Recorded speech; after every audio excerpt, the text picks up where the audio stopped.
Avalon must ask, natural law, a brief summary, please. Non-man-made, universal, unchangeable conditions that govern the consequences of the behaviors taken by beings with the capacity for understanding the difference between right and wrong. Yeah. Meaning it does not encompass the animal kingdom or beings with a less complexified brain to be able to actually have the discussion about what is moral and what is immoral and arrive at the correct conclusion about moral behavior versus immoral behavior. And there is a correct conclusion. Moral behaviors are actions which do not initiate harm to other sentient beings, whereas immoral behaviors do initiate harm to other sentient beings. They are murder, assault, rape, theft, trespass, coercion, and willfully lying, the true 7 deadly sins, not the false 7 deadly, quote, sins of organized religious dogma. Okay, so that is what natural law is. It's karma. It's the laws of karma that govern the universe, that govern the behavior in the universe. Behavior is governed by law, just like atoms are governed by law, just like planetary bodies are governed by law. Behavior is governed by law. Natural law is universal behavioral law. And it is the unseen spiritual laws. Yes, they are unseen. You cannot physically prove them with the eyes and with senses. You have to prove them with the observable consequences of what happens if you take certain behaviors versus what happens if you take different behaviors. And you can see it in your own life in a microcosm, and you could see it in the macrocosm in a complete, in the aggregate result of what human beings get as a society through their collective behavior. Okay, so that's what natural law is. It's karmic law. It's God's law, if you want to put it in simple terms. And it all comes down to one thing. Don't take that which does not belong to you. Don't steal. Because every form of immoral behavior that one is capable of conducting is a form of theft. Murder is the theft of life without right. Assault is the theft of well-being without right. Rape is the theft of sexual association without right. Okay. Trespass is the theft of security in one's living domain. Theft of property is taking that which physically does not belong to you. Coercion is the theft of free will, and willfully lying is the theft of necessary data for informed decision making. So all of those things, or the 7 things that we can do that wrongs someone else and violates someone else's rights, are all forms of theft in one form or another. So natural law can be boiled down to one simple 2-word commandment: don't steal. And guess what? That's what most people are in this world, are thieves. And most people who maybe aren't direct thieves themselves are advocates for thieves. Okay? We are either thieves or we are advocating the theft of someone else's property. All rights are property rights.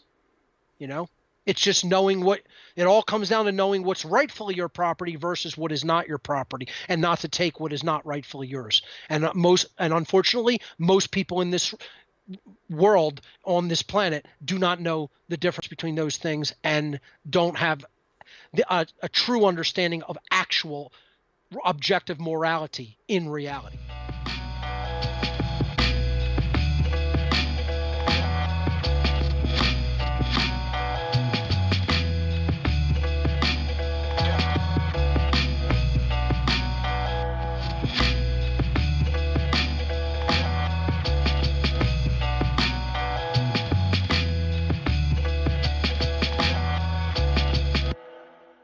Natural law is definitely not and has absolutely nothing to do with any of the following: Darwin's theories regarding macrobiological evolution, the Darwinian notion of survival of the fittest, the so-called law of the jungle, the so-called natural order, any aspect of behavior in the entire animal kingdom for any creature with less cognitive development and capabilities than a human being, and any and every human-made law, including common law.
What natural law is all about is the objective difference between right behavior and wrong behavior.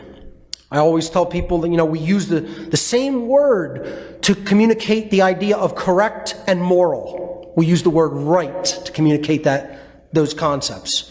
Correct means based in truth, and moral means that it is in harmony with natural law principles, because when you take a right action, the result of that action does not result in harm to other beings, to other sentient beings. Conversely, wrong behavior is both incorrect and immoral. Incorrect meaning it is not based in truth, and immoral meaning it is in opposition to natural law, because when we take wrong behaviors, someone is harmed as a result of that behavior, of that behavioral choice.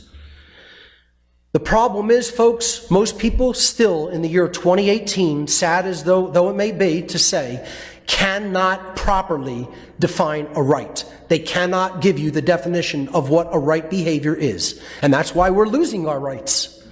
Because they do not understand that a right is an action that does not cause harm to another sentient being. And that is the definition, and it is as simple as that. I've rewatched the movie K-Pax recently. And it's about an alien being that comes to the earth and interacts with, the primitive human beings that can't understand his mindset. And when he's asked if his planet has a government, he says, "We have no need for a government." And he's like, "Well, how do your people know right from wrong?" And his answer is, "Every being in the universe knows the difference between right and wrong." So, what about societal structure? Government? No, there's no need for one. Well, you have no laws? No laws, no lawyers. How do you know right from wrong? Every being in the universe knows right from wrong, Mark. That's the real answer to that question. This should be common sense knowledge, but we're so backwards as a species that I need a 9-hour presentation to explain to brainwashed people what the difference between right and wrong behavior is.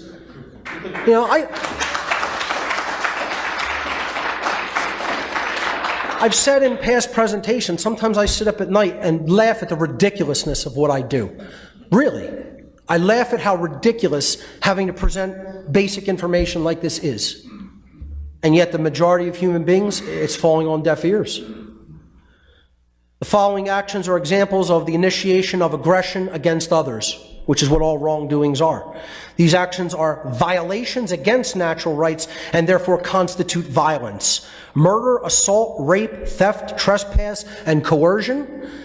And you could think all you want about any wrongdoing that can possibly be committed. I've challenged many, many people to do this, and you will recognize every single wrongdoing that can be committed against another human being is a form of theft. There is only one wrong, theft, in one form or another, and there is only one law in the universe. Don't steal.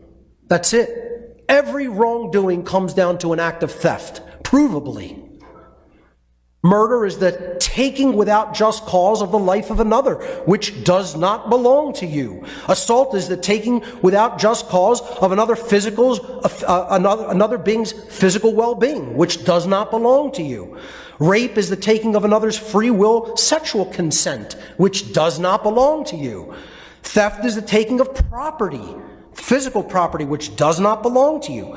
Trespass is the taking of the security of another person in their domain, in their dwelling place, which does not belong to you to take. Coercion is the taking of another being's free will, which does not belong to you to take. Every wrongdoing is a form of theft. There's no wrongdoing anyone can think of that is not a form of theft.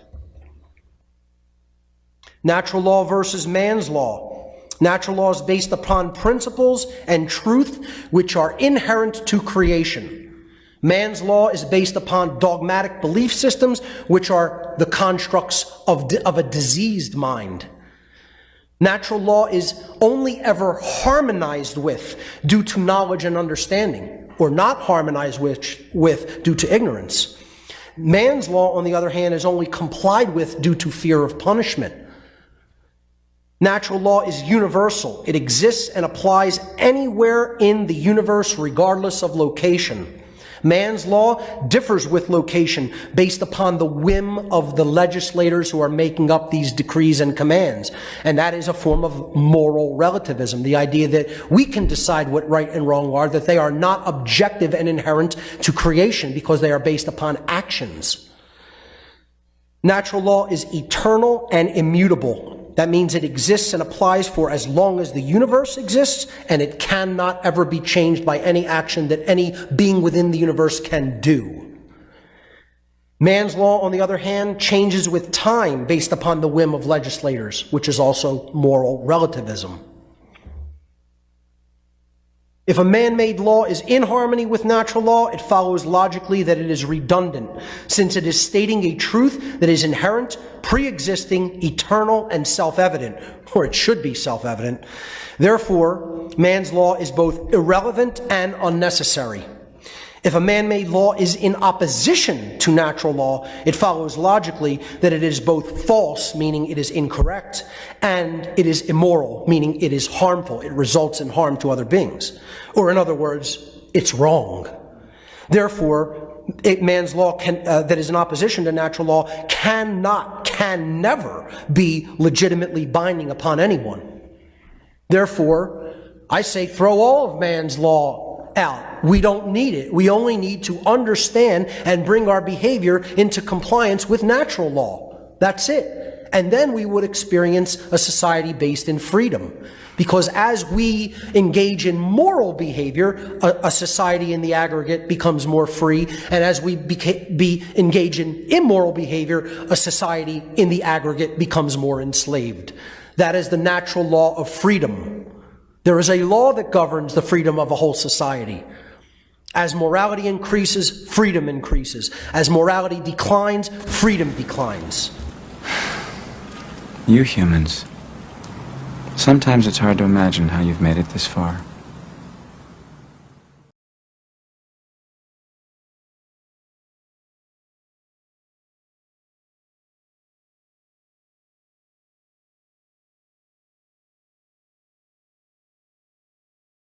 An article titled "The Myth of Natural Law" on the Anarchist Library. It states, firstly, Murray Rothbard claims that natural law theory rests on the insight that each entity has distinct and specific properties, a distinct nature, which can be investigated by man's reason. To put it bluntly, this form of analysis was originated by Aristotle and has not been used by science for over 300 years. Science investigates by experiment, creating theories to explain the facts experienced. Rothbard invents definitions, distinct natures, and then draws conclusions from them. Such a method was last used by the medieval church and is innocent of any scientific method. The response to this is that this section already contradicts itself by stating, quote, this form of analysis, which is creating a distinct nature, drawing conclusions by comparing it to religion and Aristotle in efforts to discredit the existence of natural law. Distinct nature helps provide our input in the trivium science, so then we can investigate with reason via processing.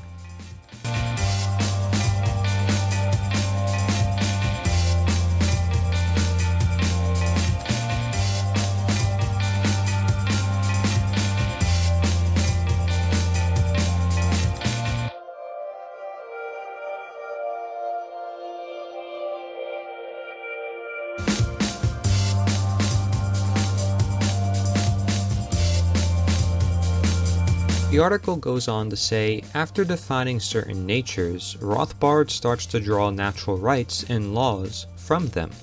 However, these are strange natural laws as they can be violated in nature. Natural laws like the law of gravity cannot be violated and therefore do not need enforcing.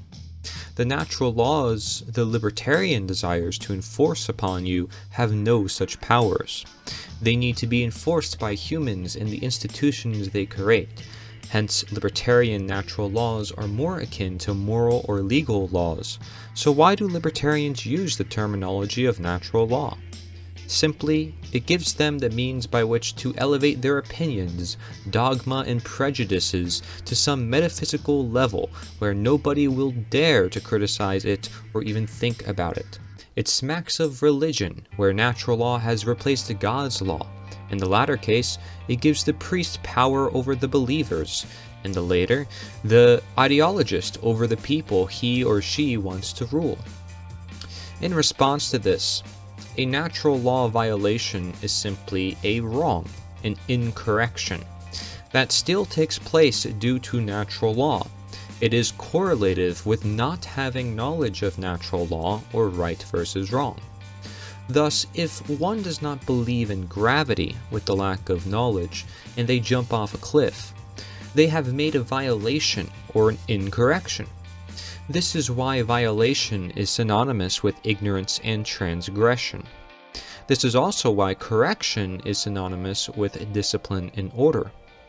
Going against natural law is taking actions unaligned to such knowledge. Enforcing natural law would be learning and teaching such, then putting such knowledge into practice where due, so to prevent and reduce violations. The same with other laws. Moral law is also known as natural law. It is not to elevate opinions, but rather crowd out opinions and beliefs by way of knowledge, providing grounding in action that contributes positively rather than negatively in the world. It is the very negation of people over others, wills or opinions ruled over others, as morality becomes authority, not authority as morality, not do as thou will without care. Nobody can be the law, otherwise such would be man's law.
The article goes on to say, natural law has never stopped the rights of individuals from being violated by the state.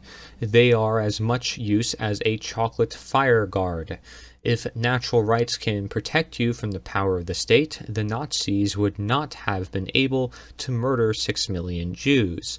The only thing that stops the state from attacking individuals' rights is individual and social power, the ability and desire to protect yourself in what you consider to be right and fair. As the anarchist Rudolf Rocker noted, quote, political or individual rights do not exist because they have been legally set down on a piece of paper, but only when they have become the ingrown habit of a people, and when any attempt to impair them will be met with the violent resistance of the populace. One compels respect from others when he knows how to defend his dignity as a human being. The people owe all the political rights and privileges which we enjoy today, in greater or lesser measure, not to the goodwill of their governments, but to their own strength. Of course, if there are no natural rights, then the state has no right to take away your rights or murder you. You can object to state power without believing in natural law. The response to this is that the state, being man's law, by its nature of not being natural law, is what allows the violation, a term now used by the article in acknowledging rights exist. Natural law stops nothing, but its understanding and application by people does, for what natural law proves to people is wrong. Only you can truly be responsible for yourself, your own body, property, rights, and natural law simply tells us this. Gravity won't prevent you from getting hurt, it only provides knowledge, so that you can know then how not to get hurt. Self-defense is a right. Natural law is not dependent on any sort of documentation for its operations. It already is much habit of people to choose actions within their own life based on their knowledge of right and wrong, except this knowledge may not be thorough or holistic, dependent on their understanding thereof natural law. Rights cannot protect you. You must protect your rights. Right is might, however much one thinks might is right. Natural rights exist for the very purpose of avoiding any state or wrongs, as a state constitutes a man-made authority, as morality man-created rights. You can object to state power without using the terms natural law. However, on what basis are you objecting? There must be a reason for why you are to object. Ultimately, it comes down to morality and self-ownership, which is dependent upon natural law, whether accepted as such terms or not, as it is ever working regardless.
The article goes on to say, why is natural law authoritarian?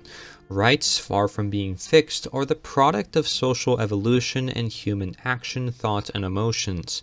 What is acceptable now may become unacceptable in the future. Slavery, for example, was long considered natural. In fact, John Locke, the father of natural rights, was heavily involved in the slave trade. He made a fortune in violating a natural law. Many claim slavery was a natural law. Few would say so now. The natural law cult desires to stop this evolutionary process and fix social life into what they think is good and right and use a form of argument which tries to raise their ideology above critique or thought. The response to this is just a matter of acceptability regardless of knowledge. Knowledge contributes to a society's actions, emotions, and thoughts. If natural law governs actions and each provides objective consequences, rights are fixed. Our understanding must seek to align. Over time, society has become more clear on what rights are. This is due to society reaping chaos, consequences of wrongdoing. Slavery was thought of as natural with no question of rights. If humans aren't born slaves by nature, then it isn't law or natural. Slavery was created via man's law with no question of self-ownership. Slavery is the state, the claim of ownership over your life and property. Self-ownership is established via knowing property, that which belongs to you. It is thus knowing what you have the right to. Natural law inevitably learned. The article goes on to say, this denies the fundamental nature of liberty, the ability to think for yourself.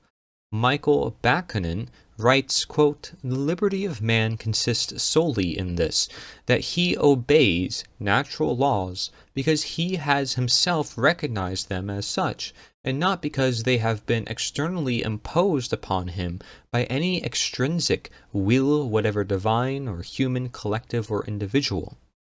The case for liberty and a free society is that every individual is unique, that all can contribute something which no other individual has noticed or thought about.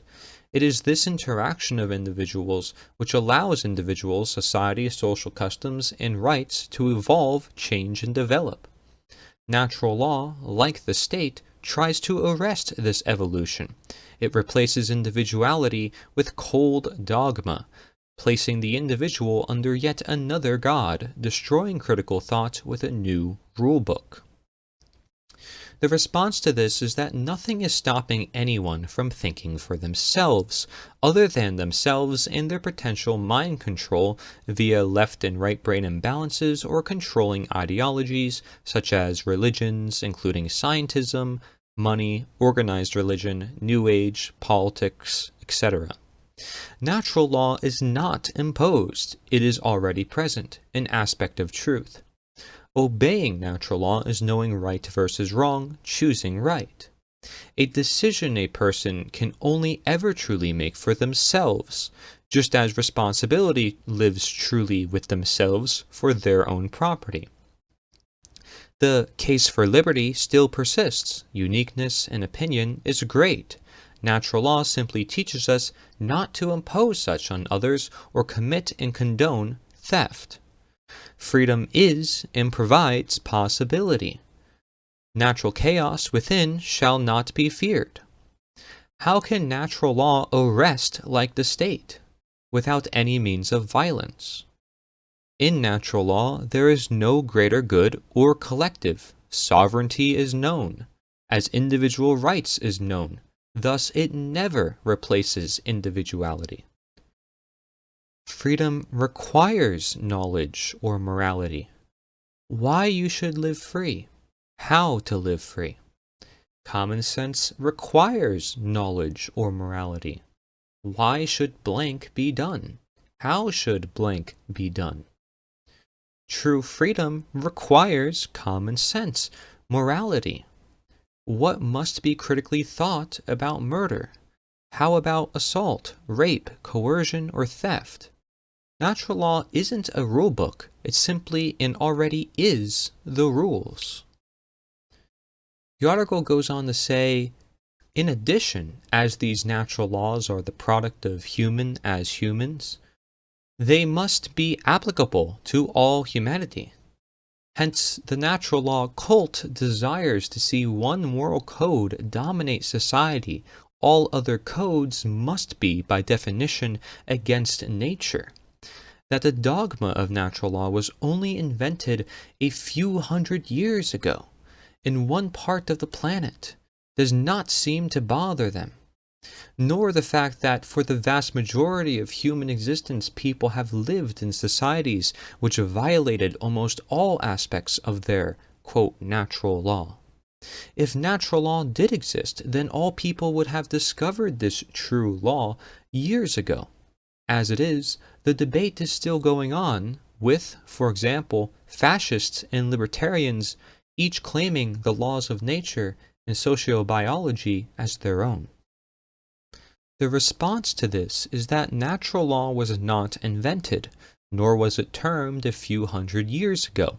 Its history and understanding goes even farther back and stretches to nearly every part of the world, utilizing many different names for the same principles and actions at work. What moral codes other than that which concerns with harm? Does a wrong become a right when the majority embraces it? The fact people have violated natural law means nothing other than the fact they are human beings still learning what the law is. The logic regarding, quote, if natural law did exist, is akin to saying, if freedom exists, then all people would have embraced it years ago. We are already within natural law and freedom's embrace. We must embrace it. We must know it. Anything isn't a natural law if it doesn't fit the clear definition of the definition of natural, the definition of law. This is about behavior.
The article goes on to say, but natural law was discovered, not invented.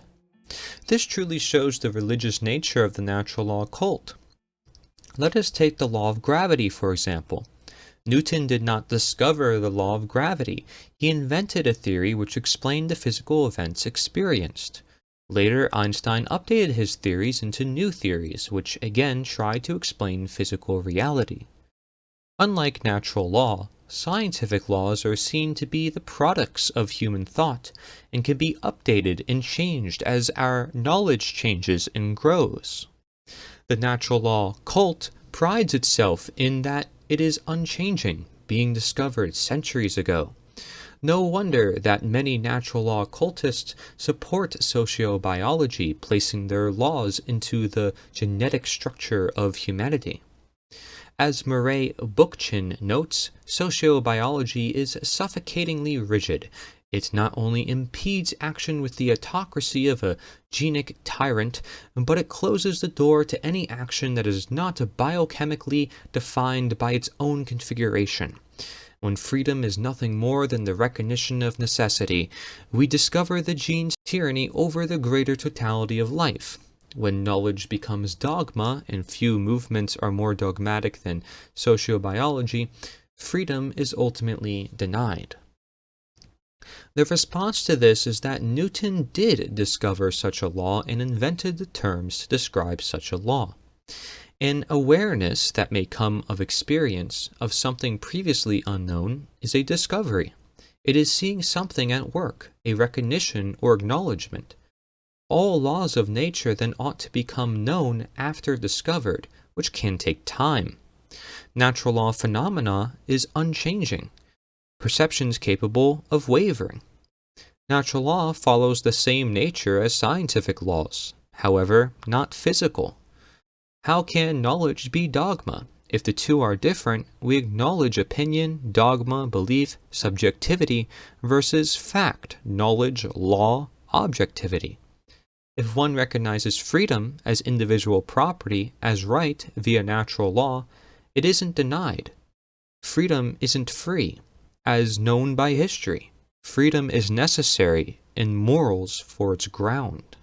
Also, natural law has little to nothing to do with sociobiology, since it is not anything to do with evolution or Darwinism.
For the duration of the presentation, what I'm going to talk about is the mentality that all of these groups have in one form or another, folks.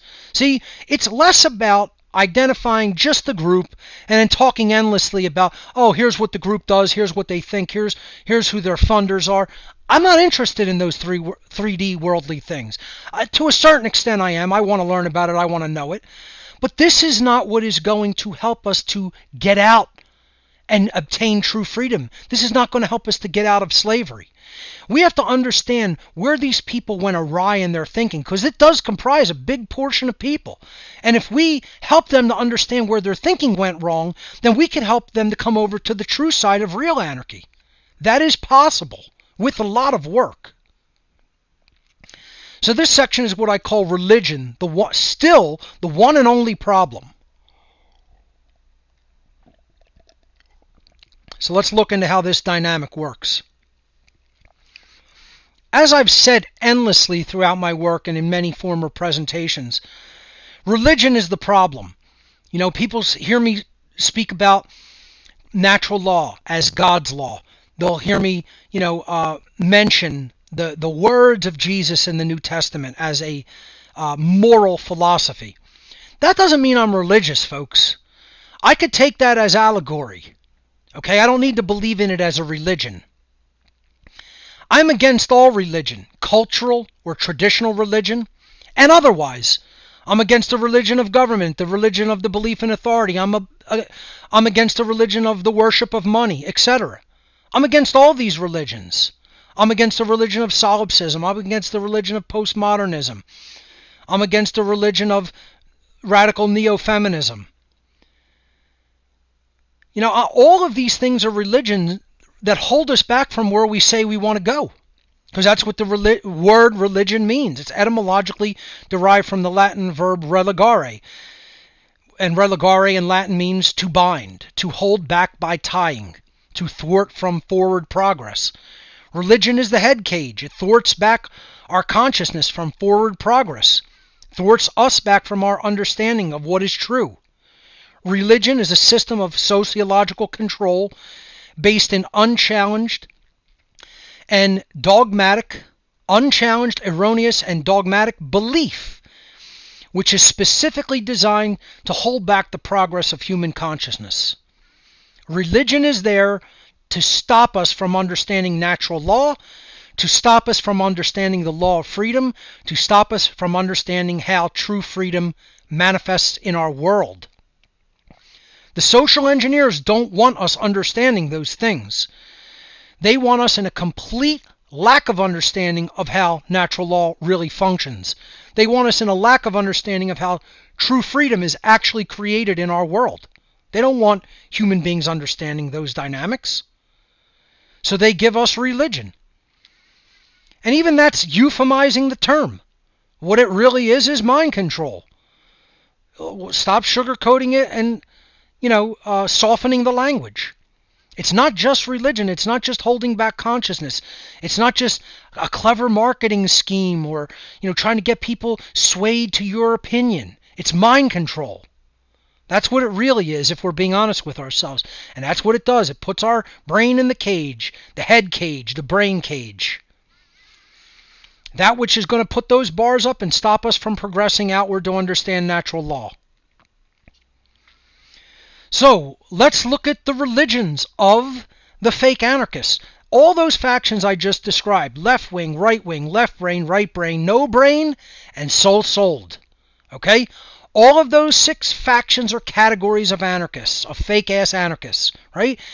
All of those people who identify with being members of those groups or isms, right?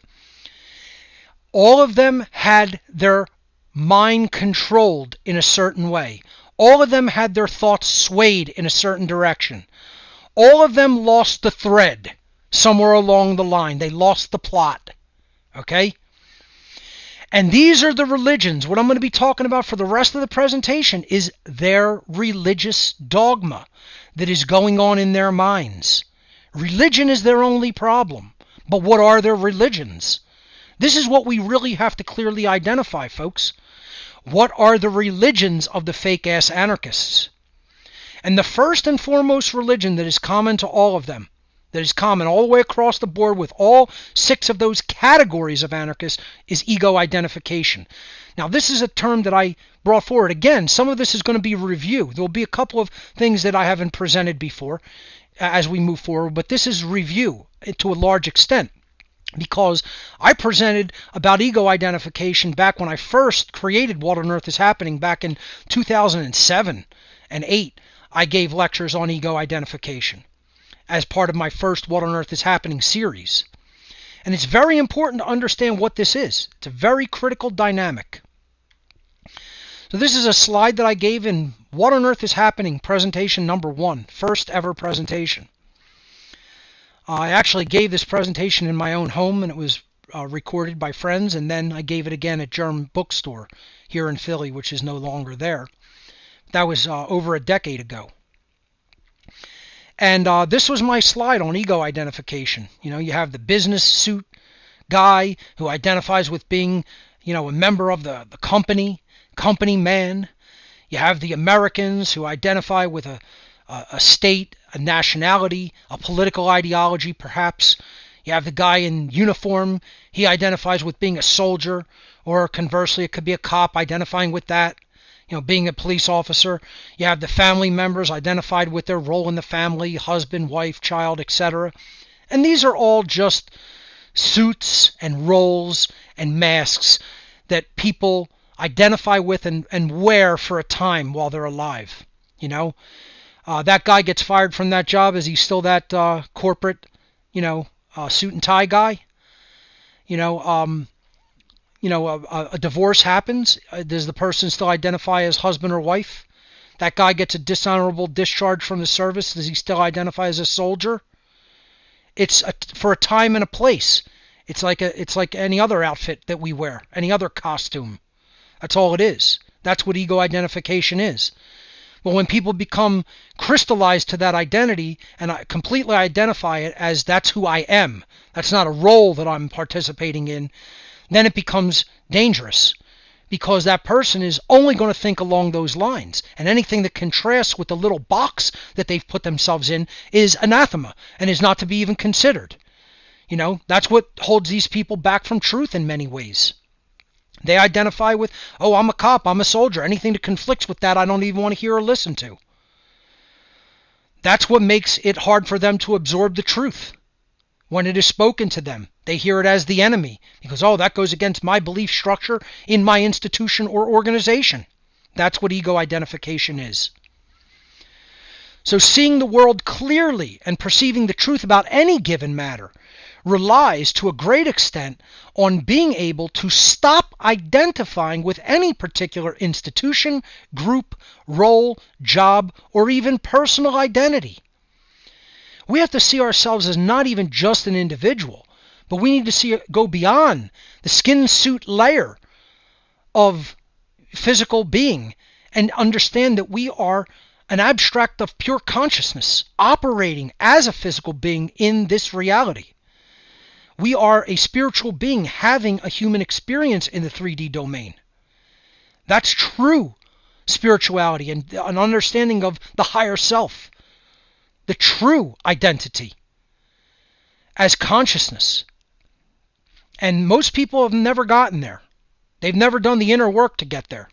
They don't want to sit quietly in a room with their own thoughts and their mind and meditate, and or just sit quietly with themselves and look in a mirror. God forbid, that's the last thing that they would want to do. You know, is be alone and quiet with themselves. Probably the person they hate the most in life. And yet say that they love themselves. You know, they're trapped inside of themselves. They're trapped in the roles that they have accepted. Often to appease someone else, or for money, or for a myriad of other reasons. But they're trapped in that barrier that is never going to let them become self-realized unless they break out of that cage that they've allowed themselves to be put into. They've allowed their infinite expansive consciousness to be held prisoner in a tiny little box. That's what ego identification is. And this is where the fake-ass anarchists are at. They identify with a tiny little aspect, a small institution, an ism, that feels comfortable to them. But they're not reaching higher self. They're not doing any internal work. They're all going along secular lines and secular roles, as we're going to talk about secularism being one of their religions. And they're totally locked into a 3D worldly ego identification role. And until they step outside of that and expand their consciousness hugely, they're never really going to understand true anarchy. They're going to stay identified with a nonsense definition of what somebody else told them anarchy was. But they're not going to understand the real thing. Their consciousness isn't expansive enough to even grasp it because of how much you would have to understand about the occult. You have to widen your worldview about the occult. Occultism and anarchy, the understanding of occultism and anarchy go hand in hand, folks. That's why I gave, really 3 presentations on the topic at Anarchapulco. Anarchy and the Occult Part 1 and 2, and then most recently the deadly pandemic that's killing anarchy. So let's move on.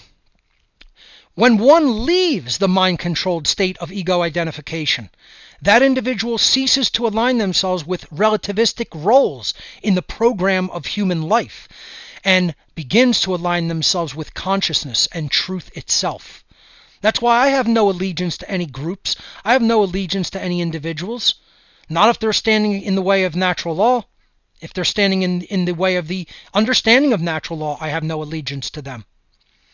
I help and will align myself with people who do understand natural law, who do understand freedom, and are trying to create it. But first and foremost, I have aligned myself with truth itself. That's what I have an allegiance to. That's what I have a moral obligation to align myself with. Truth itself. So let's look at the next religion that these fake-ass anarchists have taken into themselves. And this is a twofold one. I call this section Post-modernism and Solipsism. Now, Solipsism was something that I explained at the very beginning of What on Earth is Happening in the podcast series. And we're going to revisit it here today a little bit, but we're also going to incorporate the understanding of postmodernism into this. So, postmodernism, I'm giving the Wikipedia definition. I describe postmodernism as decimating enlightenment everywhere. That's really what postmodernism is doing. The prevalence and propagation of postmodernism is just destroying people's ability to become enlightened beings, destroying their ability to spiritually awaken. That's why they're putting postmodernism into the modern outcome-based education system ideology and hammering children over the head with it all day, every day in institutions of so-called higher learning at the university level, colleges, high schools. It's everywhere. According to Wikipedia, the definition of postmodernism is this. Postmodernism is generally defined by an attitude of skepticism, irony, or rejection toward what it describes as the grand narratives and ideologies associated with modernism, often criticizing Enlightenment rationality and focusing on the role of ideology in maintaining political or economic power. In other words, don't bring forth rationality, rational arguments, logic, true philosophy. We're going to make people take on ideology. Well, what does ideology begin with? ID, right? Identification.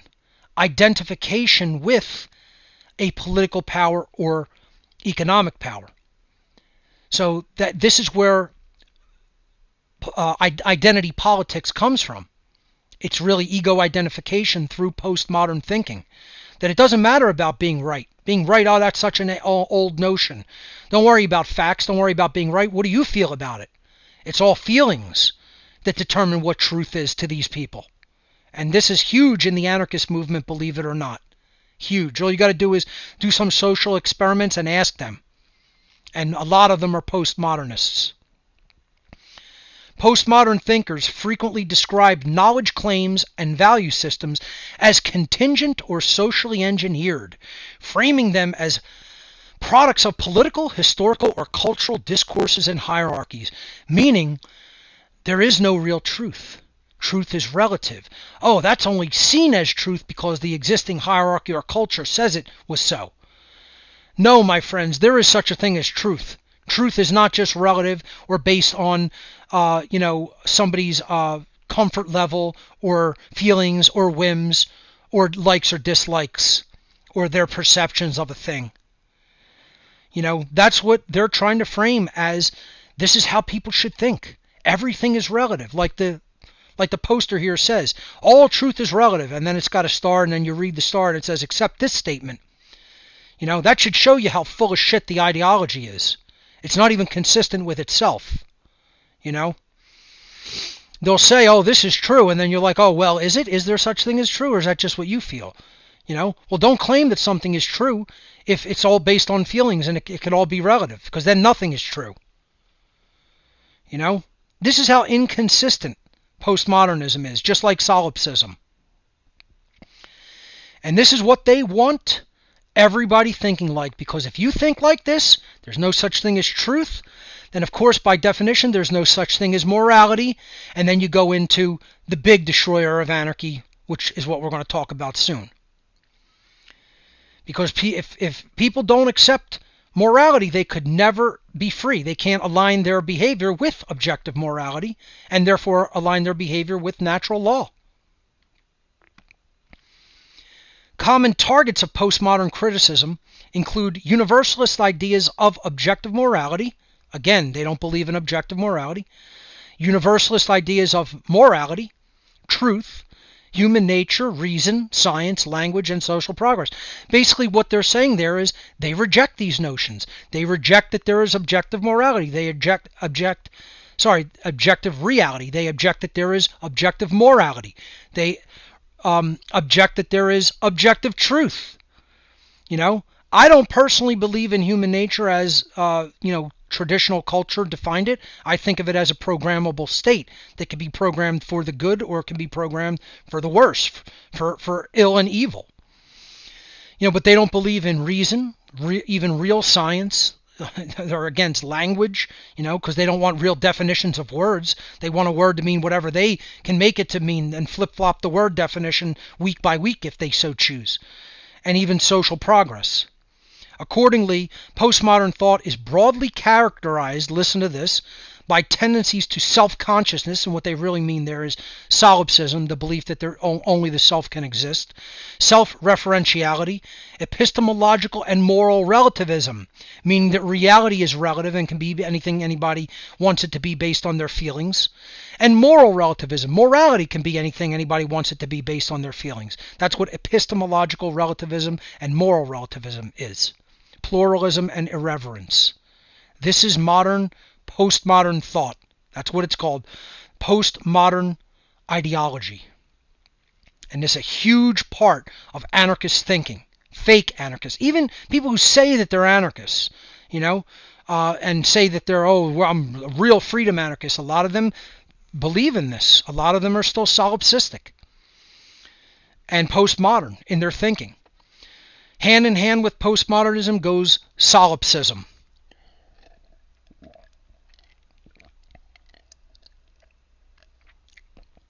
Solipsism, as a word, is derived from the Latin adjective solus, meaning alone, and the Latin pronoun ipse, meaning self.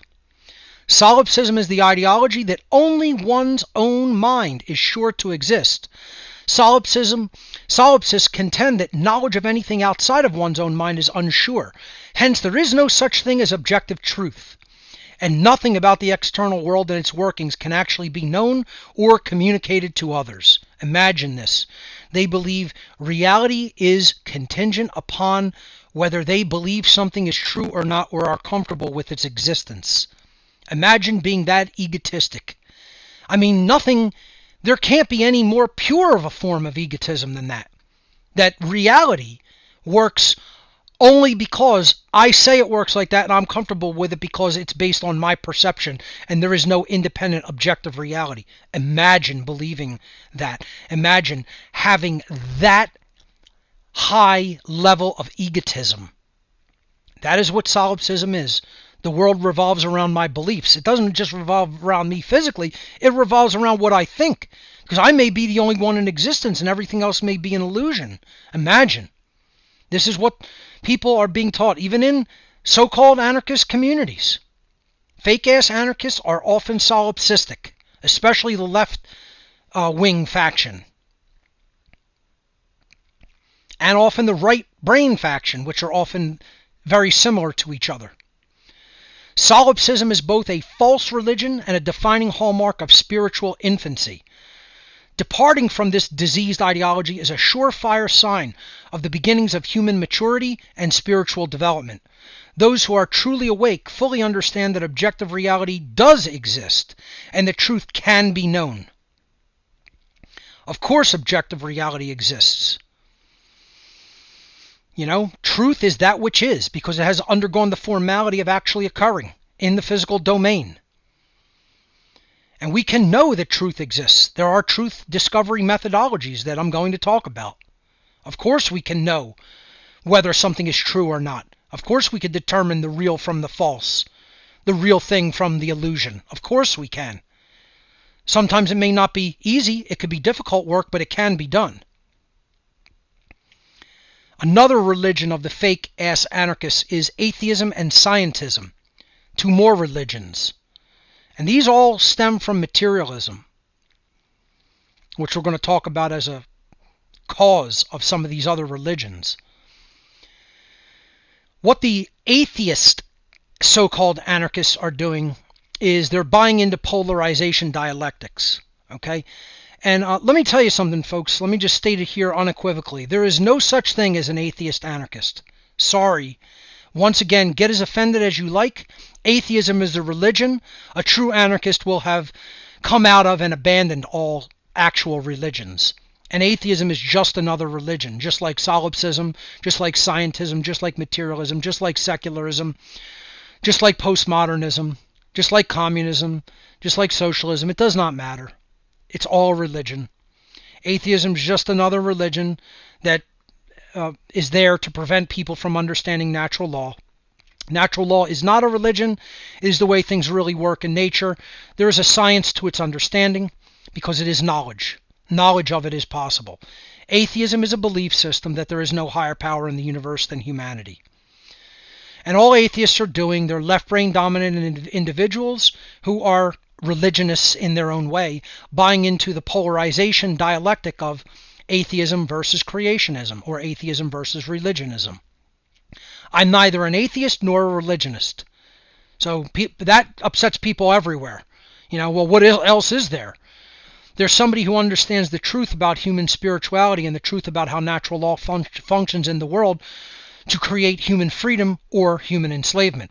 That is what I am. I'm an occultist who studies that level of knowledge, who studies that objective reality and obtains the knowledge of how it works. And then I de-occult that information by teaching it to people.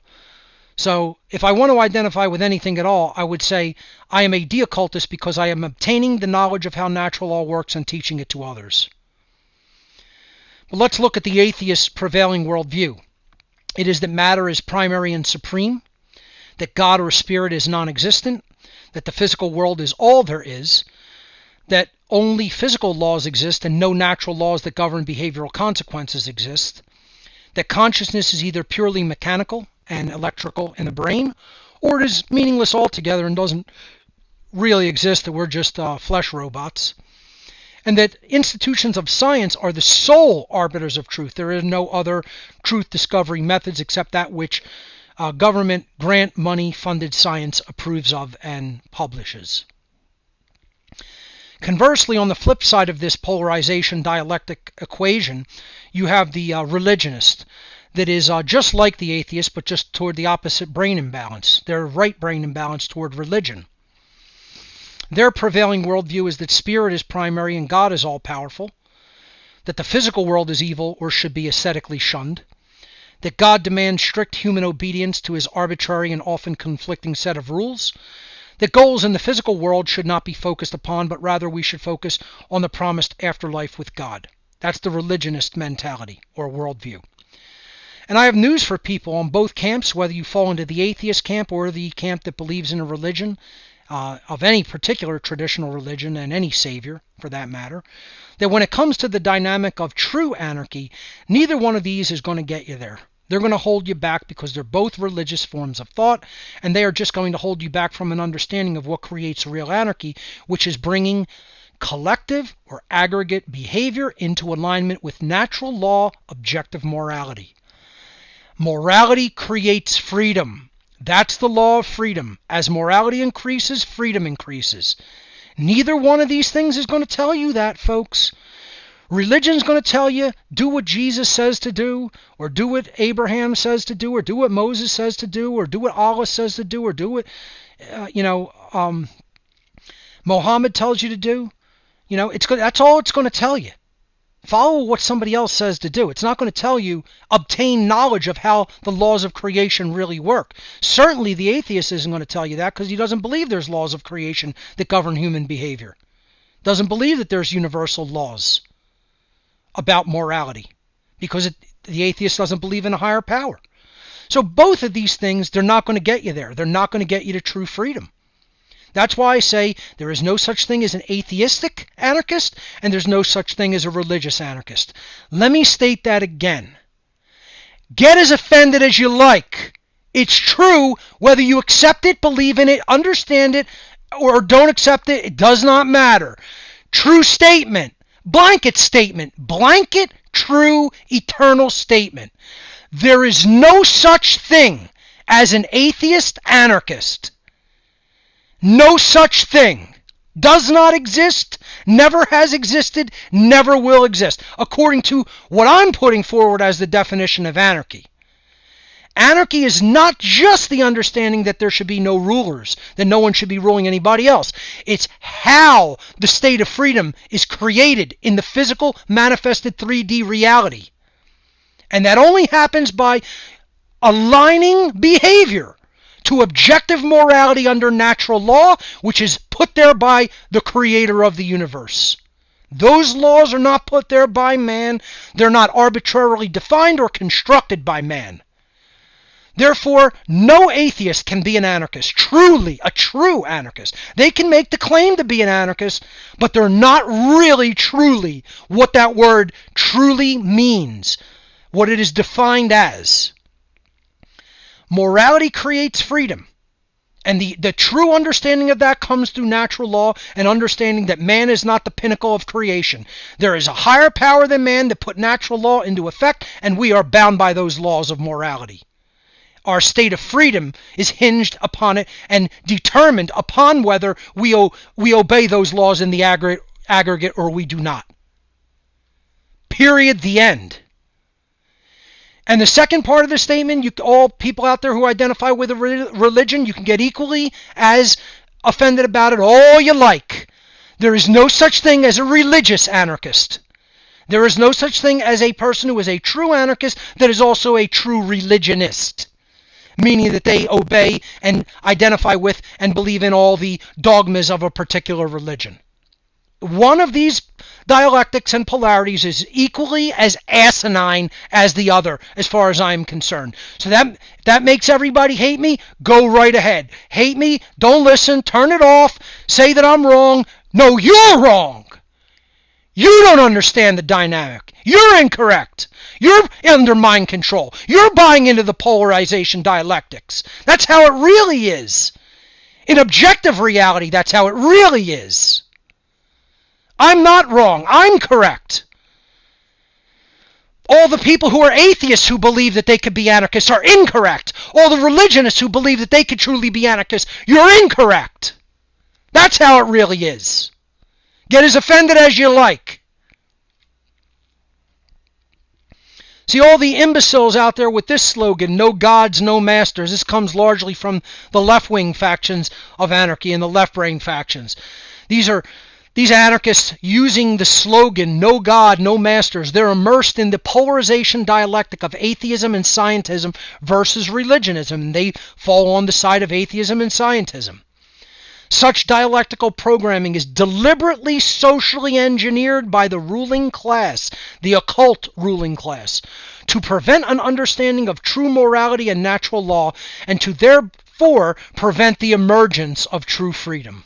That is why that is out there, to put out there's no God, No gods, no masters. No, anarchy doesn't mean no gods. Atheism means that. Okay? Don't twist that up in what pure anarchy is. You know, this is a hybridization of ideologies, atheism and anarchism. True anarchy is just no masters, no rulers, and an understanding of how you create that state of no masters, no rulers. You create that state by living morally. You create that state by living in harmony with objective morality under natural law. The non-aggression principle combined with the self-defense principle. Nobody ever said any part of no gods in the definition of anarchy. As a matter of fact, by definition, an anarchist must understand and accept the existence of a higher power that put natural law into effect. So this is a completely asinine, backwards, contradictory statement. No gods, no masters. Now, how about starting with getting out of your ego? You know, get out of your ego first, thinking that you're the pinnacle of all creation in the universe and that there's no force higher than you. Please. You know, you're so full of yourself you're going to burst and get the rest of us really filthy dirty with what comes out of you.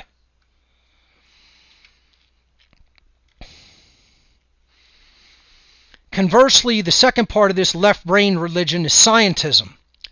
So-called anarchists and scientism.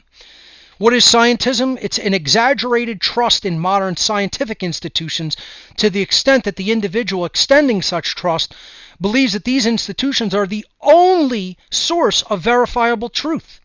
Many anarchists still believe in such an institutionalized worldview of science, unfortunately. To a great extent, they also accept without question the completely outdated and disproven paradigm of Newtonian materialism, which goes hand in hand with this form of so-called science, what I'm calling scientism. Many within the so-called anarchist movement cannot grasp that true science is a methodology of truth discovery and not a belief system as dictated by modern worldly institutions. See, that's what science is today. Trust the science, believe the science. It's a belief system that is dictated by the worldly institutions of science that are all government grant money funded. True science is a methodological means of truth discovery. It's a very rigid science, it's a very rigid practical methodology by which we uncover and discover truth about anything. And it's called the trivium. Scientism, the trivium clears and makes way for our understanding of truth, whereas scientism clouds it. It clouds our understanding of truth and self. Because it's a belief system, it's a religion. Ignoring entire data sets and fudging data to fit their own deeply entrenched worldview are foundational hallmarks of government grant money funded scientism. The emerging modern sciences of epigenetics and holistic biology, just two fields in this wider emerging field of modern science, are just now beginning to turn the tide against such a worldview by correctly incorporating consciousness and metaphysical understanding into their research methodologies. Consciousness and natural law have to be incorporated into any given field of science. That's why in new biology, or what's now being called holistic biology, that is being incorporated. In the field of epigenetics, they're realizing that consciousness plays a role in the expressions of genes. And it's a fascinating field of study, which many people watching this should really look into. The next religion of fake anarchists is secularism. And this is pure worldliness and material identification. I talked about this, the 5 sense illusion, in the original What on Earth is Happening series as well. But what this all boils down to is the absence of any form of spirituality in one's life. You talk to people who are secularists. You talk to people who are pragmatists only. You talk to people who are,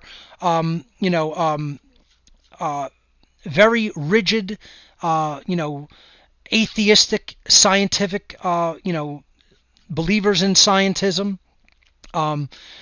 People who are bereft and devoid of any real sense of of spirituality in their lives. Not necessarily morality. They could potentially understand morality, but they don't have any basic framework for what put the laws of morality, the objective laws of morality, into effect in the 3D universe. You ask them a question like that, they don't think that there's objective laws of morality in the universe. And then even if you ask them, well, does karma exist? Does natural law exist? And they think it exists. You say, where is it? Where did it come from? Well, if it exists and you can't explain any part of where it came from, do you really believe that it exists? They don't have any spirituality in their life. If you say the word spiritual to them, it's meaningless. If you say the word consciousness to them, it's meaningless.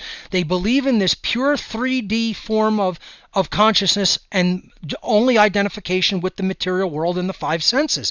That's why they're going to have a hard time understanding real anarchy and a hard time understanding occultism especially. What is secularism? It's being of this world. It's being identified with the flesh. It's being identified with pure physicality. And being of this world is not the answer. It will never get you to real anarchy. The word secular is derived from the Latin noun seculum, meaning world. Again, it's worldly identification. Almost all forms of, quote, anarchists, the fake-ass anarchists, place huge de-emphasis on philosophy and spirituality and consciousness, and place a very strong emphasis on the analysis of worldly institutions and events. They erroneously believe, as an overarching aspect of their secular worldview, that political and economic solutions to the human condition of slavery even exist. There are no political and economic solutions to slavery. They continuously fail to recognize and acknowledge that the only true solution to the human condition of slavery is a spiritual solution. And that is the alignment of our behavior with objective morality and the principles of natural law, as I will say until the day I die repeatedly. But, you can't make anybody understand it. They're hard-headed, they're trapped in their ego, they believe in physical world identification only, What they really need is a consciousness annihilating, is a 3D, 5-sense consciousness annihilating experience. They need a massive dose of DMT and then tell me that there's no spirit. That's what they really need to get hit with. They need their ego-hardened form of consciousness annihilated. They need an ego annihilation experience because that's how rooted in the secular domain they are. And they believe they're going to find that secular solution.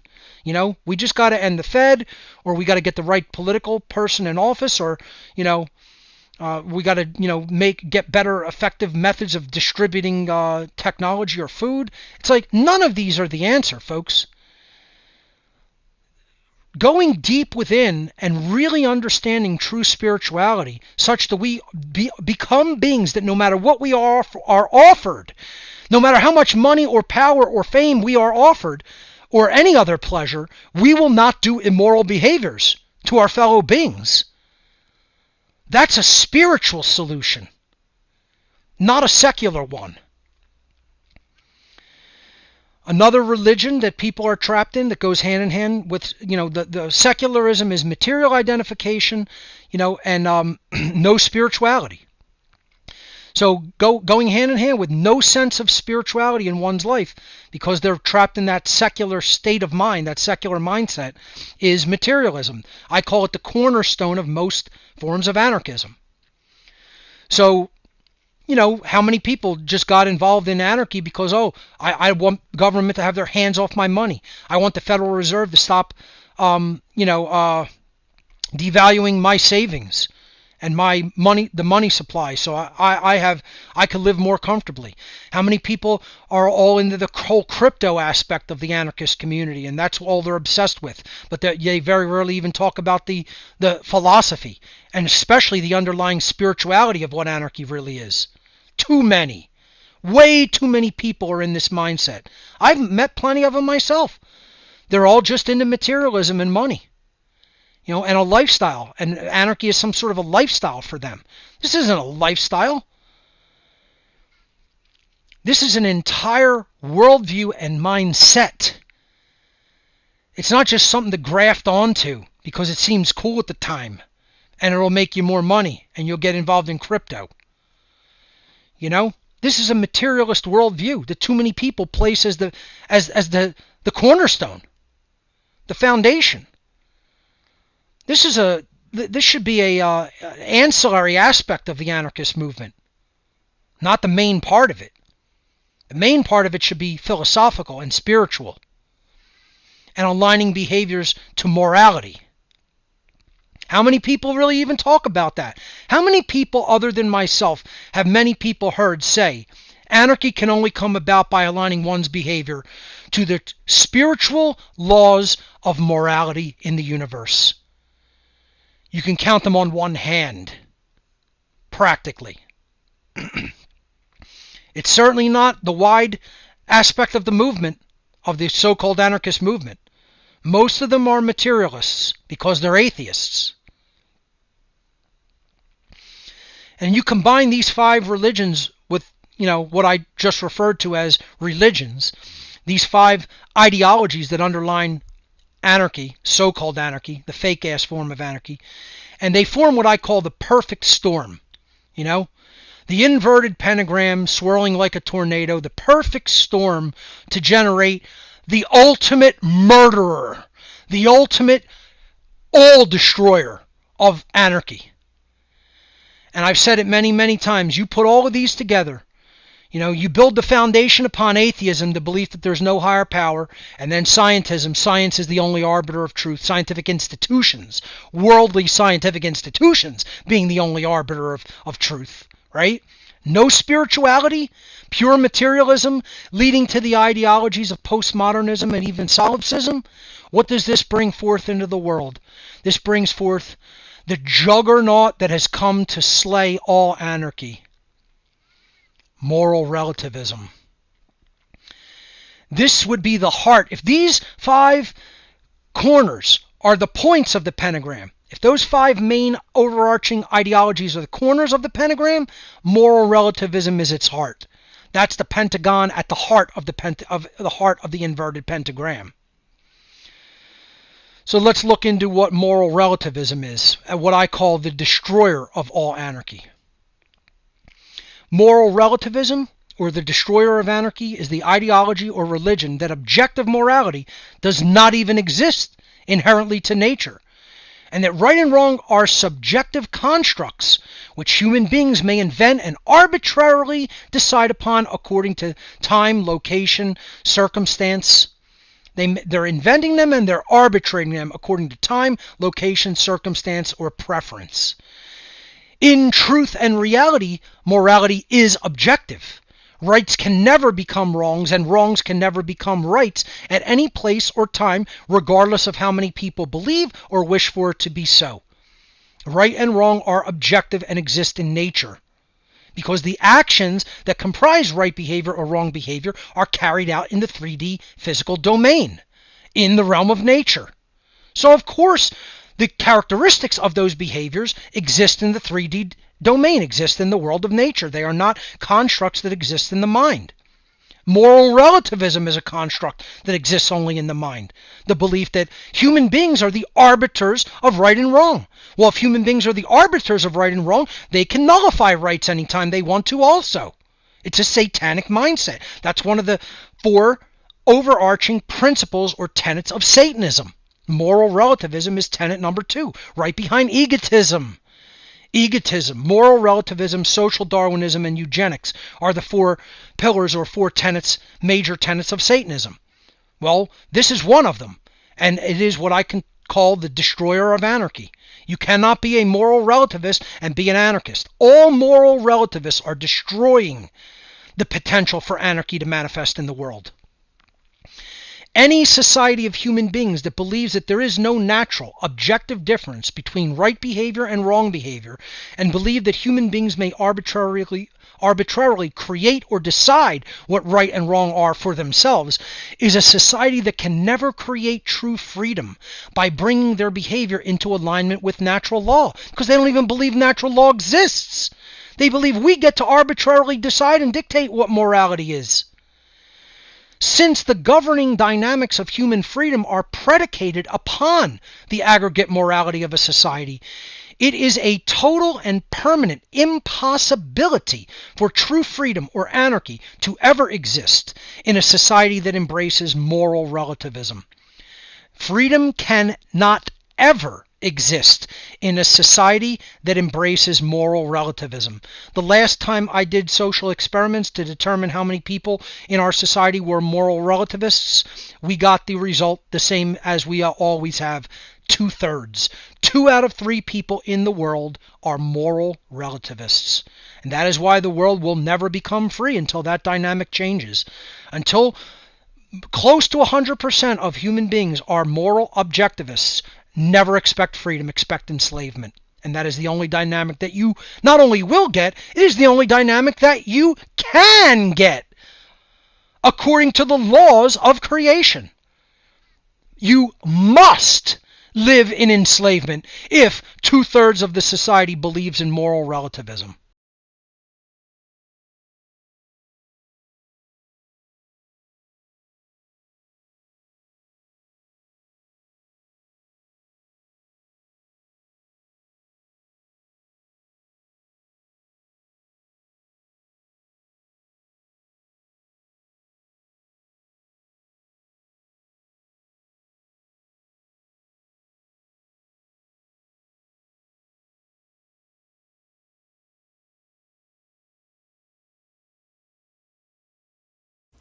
From Chris Nelson's website, evolveconsciousness.org, quote, "There is a way to understand natural moral law, and that is to discover the knowledge demonstrating how it works. We can learn about the functioning and behavior of individual consciousness, which is mostly about thoughts, emotions, and actions. These aspects of consciousness lead to generating behavior and actions in the world which affects others. This is where natural moral law applies, as an aspect of ourselves, of our authentic and examined real selves, detached from the conditioning into the falsity and conformity of tradition, culture, and customs, of culture, that prevent us from realizing the consequence to our behaviors.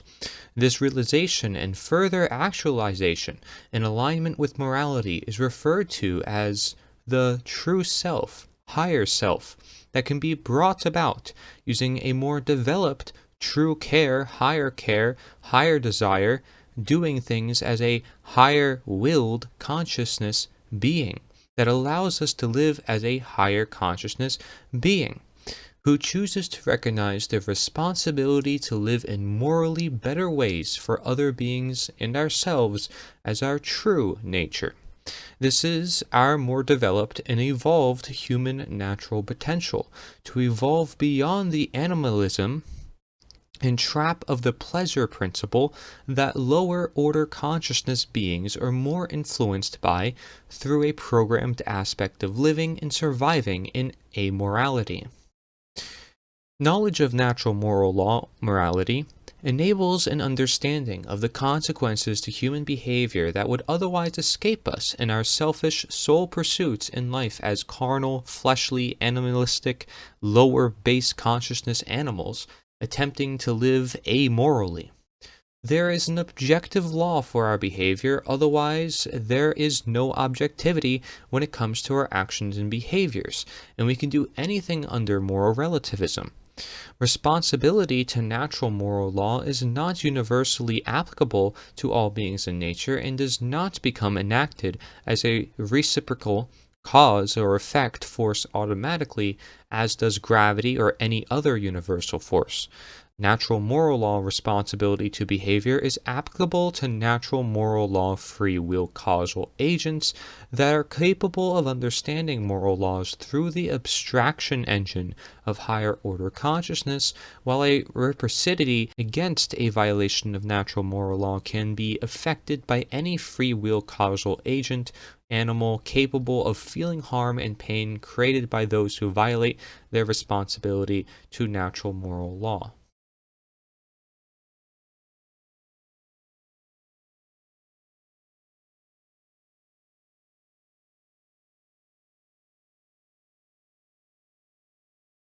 In a Mises Daily article titled Introduction to Natural Law by Murray Rothbard in 2007, under the section Natural Law as Science, says it is indeed puzzling that so many modern philosophers should sniff at the very term nature as an injection of mysticism and the supernatural.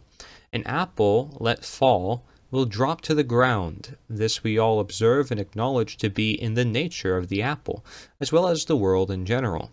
2 atoms of hydrogen combined with 1 of oxygen will yield 1 molecule of water, behavior that is uniquely in the nature of hydrogen, oxygen, and water. There is nothing arcane or mystical about such observations. Why then cavil at the concept of nature? The world, in fact, consists of a myriad number of observable things or entities. This is surely an observable fact.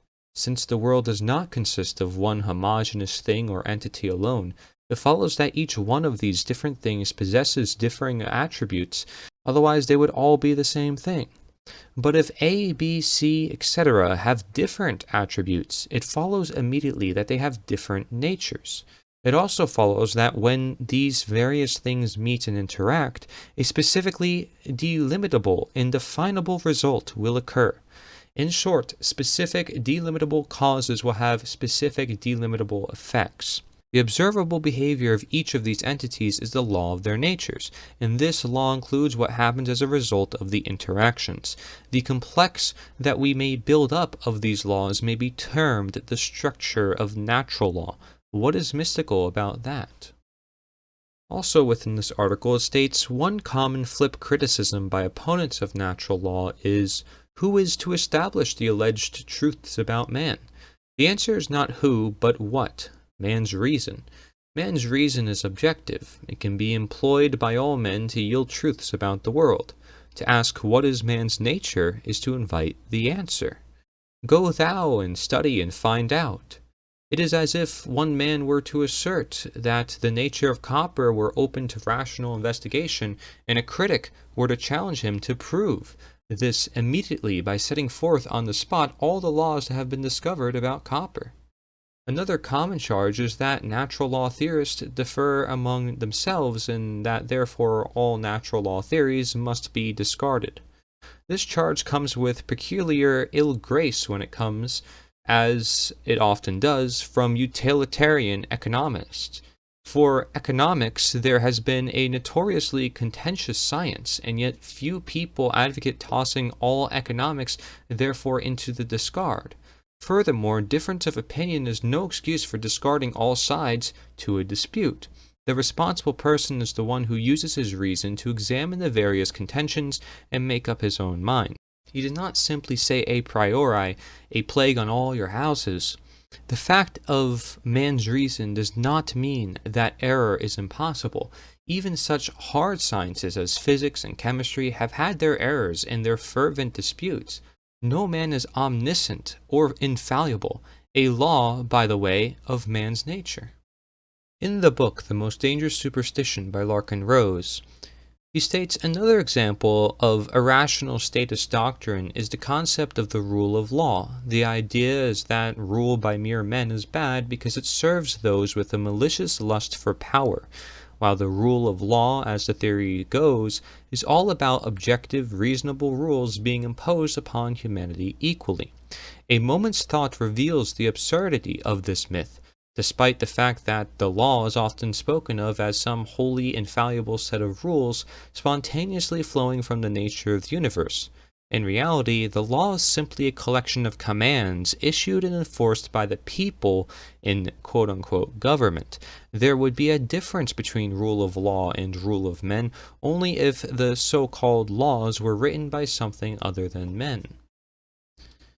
He also states it might be nice to have some morally superior, all-power deity to protect the innocent and to prevent injustice, and that is what statists hope government will be, a wise, unbiased, all-knowing, and all-powerful final decider that will override and supersede the flawed, short-sighted, and selfish whims of man, unerring, dispensing justice and fairness. However, there is no such thing, and can be no such thing. And there are many reasons why it is utterly foolish to look to government as the solution to human imperfection. For example, what almost every statist wants is for government to enforce objective rules of civilized behavior. More specifically, each individual wants his own perception of justice and morality to be enforced by authority, while failing to realize that the moment there is an authority, it is no longer up to that individual to decide what counts as moral or just. The authority will claim the right to do that for him. And so over and over again, believers in authority have tried to create an all-powerful force for good by anointing some people as rulers, only to quickly learn that once the master is on the throne, he does not care what his slaves were hoping he would do with the power they gave him. The book also states, and this has happened to all kinds of statists with very different beliefs and agendas. Socialists assert that government is needed to fairly redistribute wealth. Objectivists assert that government is needed to protect individual rights. Constitutionalists assert that a government is needed to carry out only those tasks listed in the Constitution. Believers in democracy assert that government is needed to carry out the will of the majority. Many Christians assert that government is needed to enforce God's laws, and so on.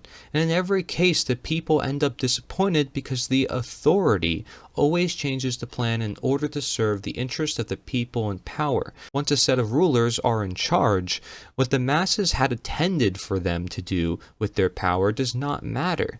This fact has been demonstrated by every government in history.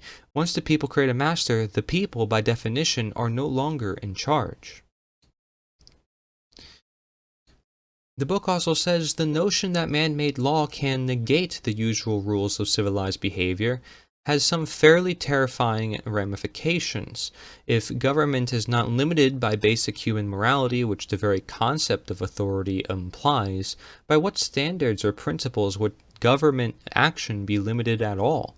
If 30% taxation is valid, why would 100% taxation not be valid? If legal theft is legitimate and just, why couldn't legalized torture and murder be legitimate and just? If some collective need requires society to have an institution that has an exemption from morality, why would there be any limits on what it can do? If exterminating an entire race or outlawing a religion or forcibly enslaving millions is deemed necessary for the common good, by what moral standards could anyone complain once they have accepted the premise of authority? All belief in government rests on the idea that the common good justifies the legal initiation of violence against innocents to one degree or another. And once that premise has been accepted, there is no objective moral standard to limit government behavior. History shows this all too clearly.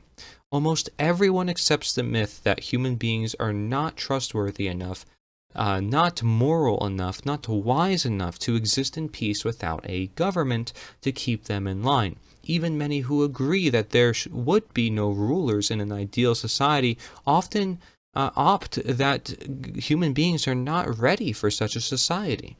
Such sentiments are based on a fundamental misunderstanding of what authority is and what it adds to society. The idea of government as a necessary evil, as Patrick Henry described it, implies that the existence of government imposes restraints upon the violent, aggressive nature of human beings, when in reality it does the exact opposite. The belief in authority legitimizes and legalizes aggression. The book also says the laws of mathematics are an objective, unchanging part of reality. If you add 2 apples to 2 apples, you will have 4 apples. Those who study mathematics seek to understand more about reality, to learn about what already is. One who entered the field of math with the stated goal of altering the laws of mathematics would be seen as insane, and rightfully so. Imagine how absurd it would be for some math professor to proclaim, "I hereby decree that henceforth 2 plus 2 shall equal 5.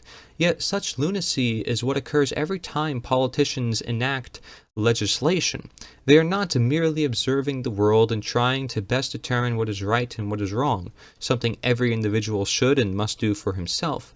No, they are claiming to be altering morality by issuing some new decree. In other words, like the insane math professor who thinks he can, by mere declaration, make 2 plus 2 equal 5, the politicians speak and act as if they are the source of morality, as if they have the power to make up, via legislation, what is right and wrong, as if an act can become bad simply because they declared it to be illegal. Whether the issue is math, morality, or anything else, there is a huge difference between trying to determine what is true and trying to dictate what is true. The former is useful, the latter is insane, and the latter is what those in government pretend to do every day. In their legislation, the politicians do not merely express how they think people should behave based on universal standards of morality. Everyone has the right to say, I think doing this thing is bad and doing that thing is good, but no one would call such opinions laws. Instead, the message from the politicians is, we are making that thing bad and making this thing good. In short, every legislator suffers from a profoundly delusional God complex, which leads him to believe that via political rituals, he actually has the power, along with his fellow legislators, to change right and wrong by mere decree. The book goes on to say mortals cannot alter morality any more than they can alter the laws of mathematics. Their understanding of something may change, but they cannot by decree change the nature of the universe, nor would anyone sane attempt to. Yet that is what every new law passed by politicians pretends to be, a change in what constitutes moral behavior. And as idiotic as that notion is, it is a necessary element to the belief in government, the idea that the masses are morally obligated to obey the lawmakers, that disobeying or breaking the law is morally wrong, not because the politicians' commands happen to match the objective rules of morality, but because their commands dictate and determine what is moral and what is not. Understanding the simple fact that mere mortals cannot make good into evil or evil into good, all by itself makes the myth of government disintegrate.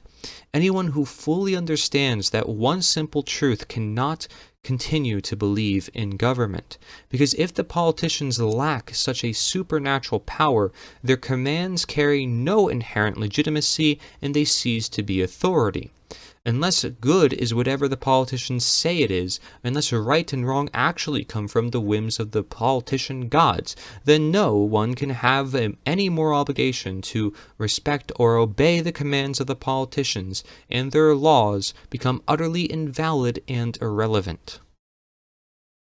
It says, in short, if there is such a thing as right and wrong at all, however you wish to define those terms, then the laws of government are always illegitimate and worthless.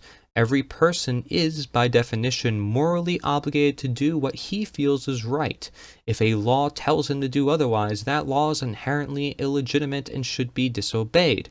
And if a law happens to coincide with what is right, the law is simply irrelevant. The reason, for example, to refrain from committing murder is because murder is inherently wrong. Whether or not some politicians enacted legislation declaring murder to be wrong, whether or not they outlawed it, has no effect whatsoever on the morality of the act. Legislation, no matter what it says, is never the reason that something is good or bad.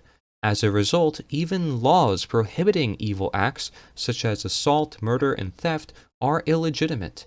While people should not commit such acts, it is because the acts themselves are intrinsically evil, not because man-made laws say they are wrong.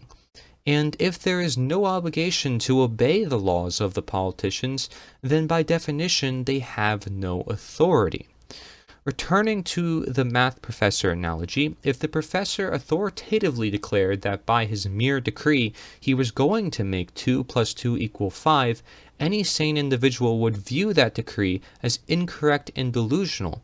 If, on the other hand, the professor declared that he was going to make 2 plus 2 equal 4, such a declaration would still be silly and pointless even though 2 plus 2 does equal 4. The professor's declaration is not the reason it equals 4. Either way, the professor's declaration would and should have no effect on people's ability to add 2 and 2. And so it is with the laws of politicians. Whether or not they actually coincide with objective right and wrong, they never have authority, because they are never the source of right and wrong. They can never create an obligation for anyone to behave a certain way, and so should have no bearing on what any individual judges to be moral or immoral. It also says, consider the example of narcotics laws. To believe that it is bad to use violence against someone for having a beer, which is legal, but good for law enforcers to use violence against someone smoking pot because it is illegal, logically implies that politicians actually have the ability to alter morality. To take two essentially identical behaviors and make one into an immoral act that even justifies violent retribution. Moreover, if one accepts the legitimacy of laws, politician commands, one must also accept that drinking alcohol was perfectly moral one day, but was immoral the next day, the day prohibition was enacted. Then, not many years later, it was immoral one day and moral the next, the day prohibition was repealed. Even the gods of most religions do not claim the power to constantly amend and revise their commandments to regularly change what is right and wrong. Only politicians claim such a power. Every act of legislation involves such lunacy. The notion that one day an act could be perfectly permissible and the very next day, the day it was outlawed, it would be immoral. The book says also, of course, using the term law to describe the inherent properties of the universe, such as the laws of physics and mathematics, has nothing to do with the concept of authority. Furthermore, there is another concept called natural law, which is very different from statutory law or legislation. The concept of natural law is that there are standards of right and wrong intrinsic to humanity that do not depend upon any human authority and that in fact supersede all human authority. Though that concept was the topic of many discussions in the not too distant past, it is rare to hear Americans using the term law in such a context today, and that concept is not what is meant by law in this book, as we saw also previously what I read. So there you go, looking at law looked at in a bad way and also in a good way, only one way if it's actually the law. In The End of All Evil by Jeremy Locke, it even compares principle versus law and makes distinctions between the two, saying law is a man-made creation. As it says here, laws are decreed and written to legitimize obedience. A law impersonates principle. People are taught that what is law is right. They are not taught to do what is right, but to obey what is law. The illegitimacy of law is the object of culture. Culture uses law to distort the minds of people into believing that they are incapable of seeking truth or living in peace. It teaches that law is legitimate instead of one's own mind. It also says in order for an intelligent person to choose what is right, they must know who is asking obedience of them. They must consider why it is being asked and what it is that they are being asked to do. Only then can they decide for themselves if it is right. This is not what authority wants. Authority is not concerned with you doing what is right. It is only concerned with obedience. If you try to look up many people talking about the law of attraction, as it is defined here on the screen, is the principle that we can attract anything we want into our reality if we only align our thoughts, intentions, and emotions with the result we want. When we adjust our inner world with the thoughts and feelings that correspond to our desire, we will manifest this desire in the actual world, because the belief is that the fabric of the universe has an inbuilt mechanism that brings to us that which is aligned with our dominant thoughts and emotions. But it's important to note that natural law is also considered the law of attraction, but the real law of attraction, cause and effect, that thoughts and intentions and emotions are not enough. Actions must be applied, and that is how real change manifests. Thoughts can help lead up to actions, but it is ultimately up to actions. Karma is another force that people think is not necessarily real in the sense that it is practical and cause and effect, but that's what it is supposed to be, as it even says here. Karma simply means action, work, or deed. The term also refers to spiritual principle of cause and effect. That is a scientific law regarding action, thus it is not random or magical. It's just simply about action and cause and effect. Another term for natural law, other than the golden rule, law of attraction, and moral law, and all these other names that may be brought up, is consequentialism, which, as it says here, is ethical theories that holds that the consequences of one's conduct are the ultimate basis for judgment about the rightness or wrongness of that conduct. So when we see something causes harm, we identify it as a wrong action. In the case of natural law, again, we're looking at cause and effect, just another word for the same exact phenomena as karma in the real law of attraction. An essay on the trial by jury by Lysander Spooner states, "The objections made to natural law on the ground of obscurity are wholly unfounded. It is true it must be learned like any other science, but it is equally true that it is very easily learned, although as illimitable in its applications as the infinite relations of men to each other. It is, nevertheless, made up of simple elementary principles of the truth and justice of which every ordinary mind has an almost intuitive perception. It is the science of justice, and almost all men have the same perceptions of what constitutes justice, or of what justice requires, when they understand alike the facts from which their inferences are to be drawn. Men living in contact with each other, and having intercourse together, cannot avoid learning natural law, to a very great extent, even if they would. The dealings of men with men, their separate possessions, and their individual wants, are continually forcing upon their minds the questions: is this act just, or is it unjust? Is this thing mine, or is it his? And these are questions of natural law, questions which, in regard to the great mass of cases, are answered alike by the human mind everywhere. Children learn many principles of natural law at a very early age. For example, they learn that when one child has picked up an apple or a flower, it is his, and that his associates must not take it from him against his will. They also learn that if he voluntarily exchanges his apple or flower with a playmate for some other article of desire, he has thereby surrendered his right to it, and must not reclaim it. These are fundamental principles of natural law which govern most of the greatest interests of individuals and society. Yet children learn them earlier than they learn that 3 and 3 are 6, or 5 and 5 are 10. Talk of enacting natural law by statute, that it may be known.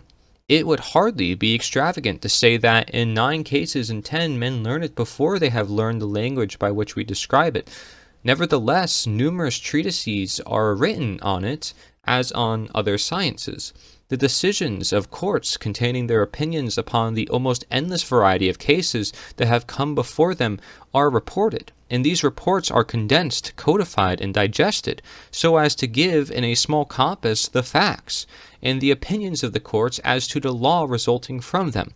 And these treatises, codes, and digests are open to be read of all men. And a man has the same excuse for being ignorant or arithmetic or any other science that he has for being ignorant of natural law. He can learn it as well, if he will, without it being enacted, as he could if it were. In Natural Law or the Science of Justice by Lysander Spooner, specifically talking about this subject, he says, "The true definition of law is that it is fixed, immutable, natural principle, and not anything that man ever made, or can make, unmake, or alter. Thus, we can speak of the laws of matter and the laws of mind, of the law of gravitation, the laws of light, heat, and electricity, the laws of chemistry, geology, botany, of physiological laws, as astronomical and atmospherical laws, etc., etc. All these are natural laws that man never made nor can ever unmake or alter. The law of justice is just as supreme and universal in the moral world as these others are in the mental or physical world, and is as unalterable as are these by any human power. And it is just as false and absurd to talk of anybody's having the power to abolish the law of justice and set up their own will in its stead, as it would be to talk of their having the power to abolish the law of gravitation or any of the other natural laws of the universe and set up their own will in place of them. All men's natural rights are coextensive with natural law, the law of justice, or justice as a science. This law is the exact measure, and the only measure, of any and every man's natural rights. No one of these natural rights can be taken from any man without doing him an injustice, and no more than these rights can be given to any one, unless by taking from the natural rights of one or more others. He says, if there be in nature such a principle as justice, such a principle as honesty, such principles as we describe by the words mine and thine, such principles as men's natural rights of person and property, then we have an immutable and universal law, a law that we can learn as we can learn any other science, a law that tells us what is just and what is unjust, what is honest and what is dishonest, what things are mine and what things are thine, what are my rights of person and property and what are your rights of person and property, and where is the boundary between each and all of my rights of person and property and each and all of your rights of person and property. And this law is the paramount law, and the same law over all the world at all times and for all peoples, and will be the same paramount and only law at all times and for all peoples, so long as man shall live upon the earth. But if, on the other hand, there be in nature no such principle as justice, no such principle as honesty, no such principle as men's natural rights of person or property, then all such words as justice and injustice, honesty and dishonesty, all such words as mine and thine, and all such words that signify that one thing is one man's property and that another thing is another man's property, all words that are used to describe men's natural rights of person or property, all such words as are used to describe injuries and crimes should be struck out of all human languages as having no meanings, and it should be declared at once and forever that the greatest force and the greatest frauds for the time being are the supreme and only laws for governing the relations of men with each other, and that from henceforth all persons and combinations of persons, those that call themselves governments as well as all others, are to be left free to practice upon each other all the force and all the fraud of which they are capable. He also says, if there be such a principle as justice or natural law, is the principle or law that tells us what rights were given to every human being at his birth, what rights are therefore inherent in him as a human being, necessarily remain with him during life, and however capable of being trampled upon, are incapable of being blotted out, extinguished, annihilated, or separated or eliminated from his nature as a human being, or deprived of their inherent authority or obligation. On the other hand, if there be no such principle as justice or natural law, then every human being came into the world utterly destitute of rights. In coming into the world destitute of rights, he must necessarily forever remain so. For if no one brings any rights with him into the world, clearly no one can ever have any rights of his own or give it any to another. And the consequence would be that mankind could never have any rights, and for them to talk of any such thing as rights would be to talk of things that they never had, never will have, and never can have any existence. He goes on to say, if there be such a natural principle of justice, it is necessarily the highest and consequently the only and universal law for all those matters to which it is naturally applicable, and consequently all human legislation is simply and always an assumption of authority and a dominion, where no right of authority or dominion exists. It is, therefore, simply and always an intrusion, an absurdity, an usurpation, and a crime. On the other hand, if there be no such natural principle as justice, there can be no such thing as dishonesty, and no possible act of either force or fraud committed by one man against the person or property of another can be said to be unjust or dishonest, or be complained of or prohibited or punished as such. In short, if there be no such principle as justice, there can be no such acts as crimes, and all the professions of government, so-called, that they exist either in whole or in part for the punishment or prevention of crimes, are professions that they exist for the punishment or prevention of what never existed, nor ever can exist. Such professions are therefore confessions that, so far as crimes are concerned, governments have no occasion to exist, and that there is nothing for them to do, that there is nothing that they can do. They are confessions that the government exists for the punishment and prevention of acts that are, in their nature, simple impossibilities.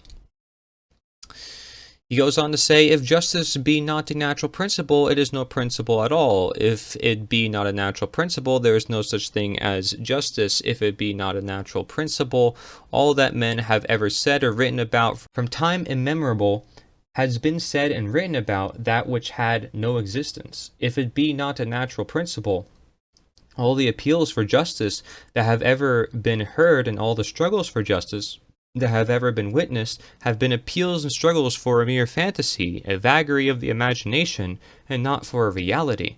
If justice be not a natural principle, then there is no such thing as injustice, and all the crimes of which the world has been the scene have been no crimes at all, but only simple events like the falling of the rain or the setting of the sun, events of which the victims had no more reason to complain than they had to complain of the running of the streams or the growth of vegetation. If justice be not a natural principle, governments, so-called, have no more right or reason to take cognizance of it or to pretend or profess to take cognizance of it than they have to take cognizance or to pretend or profess to take cognizance of any other nonentity. And all their professions of establishing justice or of maintaining justice or of rewarding justice are simply the mere gibberish of fools or the frauds of impostors. But if justice be a natural principle, then it is necessarily an immutable one and can no more be changed by any power inferior to which has established it than can the law of gravitation, the laws of light, the principles of mathematics, or any other natural law or principle whatsoever, and all attempts or assumptions on the part of any man or body of men, whether calling themselves government or by any other name, to set up their own commands, wills, pleasure, or discretion in the place of justice as a rule of conduct for any human being, are as much an absurdity, an usurpation, and a tyranny as would be their attempts to set up their own commands, wills, pleasure, discretion in the place of any and all the physical, mental, and moral laws of the universe. He then says no objection can be made to these voluntary associations upon the ground that they would lack the knowledge of justice as a science would be necessary to enable them to maintain justice and themselves avoid doing injustice. Honesty, justice, natural law is usually a very plain and simple matter, easily understood by common minds. Those who desire to know what it is in any particular case seldom have to go far to find it. It is true it must be learned like any other science, but it is also true that it is very easily learned, although as illimitable in its applications as the infinite relations and dealings of men with each other, it is nevertheless made up of a few simple elementary principles, the truth and justice of which every ordinary mind has an almost intuitive perception, and almost all men have the same perceptions of what constitutes justice, or of what justice requires, when they understand alike the facts from which their inferences are to be drawn. Men living in contact with each other and having intercourse together cannot avoid learning natural law to a very great extent, even if they would. The dealings of men with men, their separate possessions and their individual wants, and the disposition of every man to demand and insist upon whatever he believes to be his due, and to resent and resist all invasions of what he believes to be his rights, are continually forcing upon their minds the questions, is this act just, or is it unjust, is this thing mine, or is it his? And these questions of natural law, questions which in regard to the great mass of cases are answered alike by the human mind everywhere. On a paper titled Aquinas on Liberty, this is an anonymous paper that we don't know where it comes from, it states, liberty belongs only to those who have the gift of reason or intelligence. Animals do not possess liberty. Considered as to its nature, it is the faculty of choosing means fitted for the end proposed, for he is master of his actions who can choose one thing out of many. Freedom of choice is therefore the essential property of the human will, but the will cannot proceed to act until it is enlightened by intellectual knowledge. For the proper object of the will is the good. The will cannot proceed to act until it is enlightened by the intellect. Nothing can be desired by the will unless it is judged by the intellect to be a good. Thus, in all voluntary acts, choice is subsequent to an intellectual judgment that something is good or desirable. The will is referred to as the appetitive power of the soul or the rational appetite.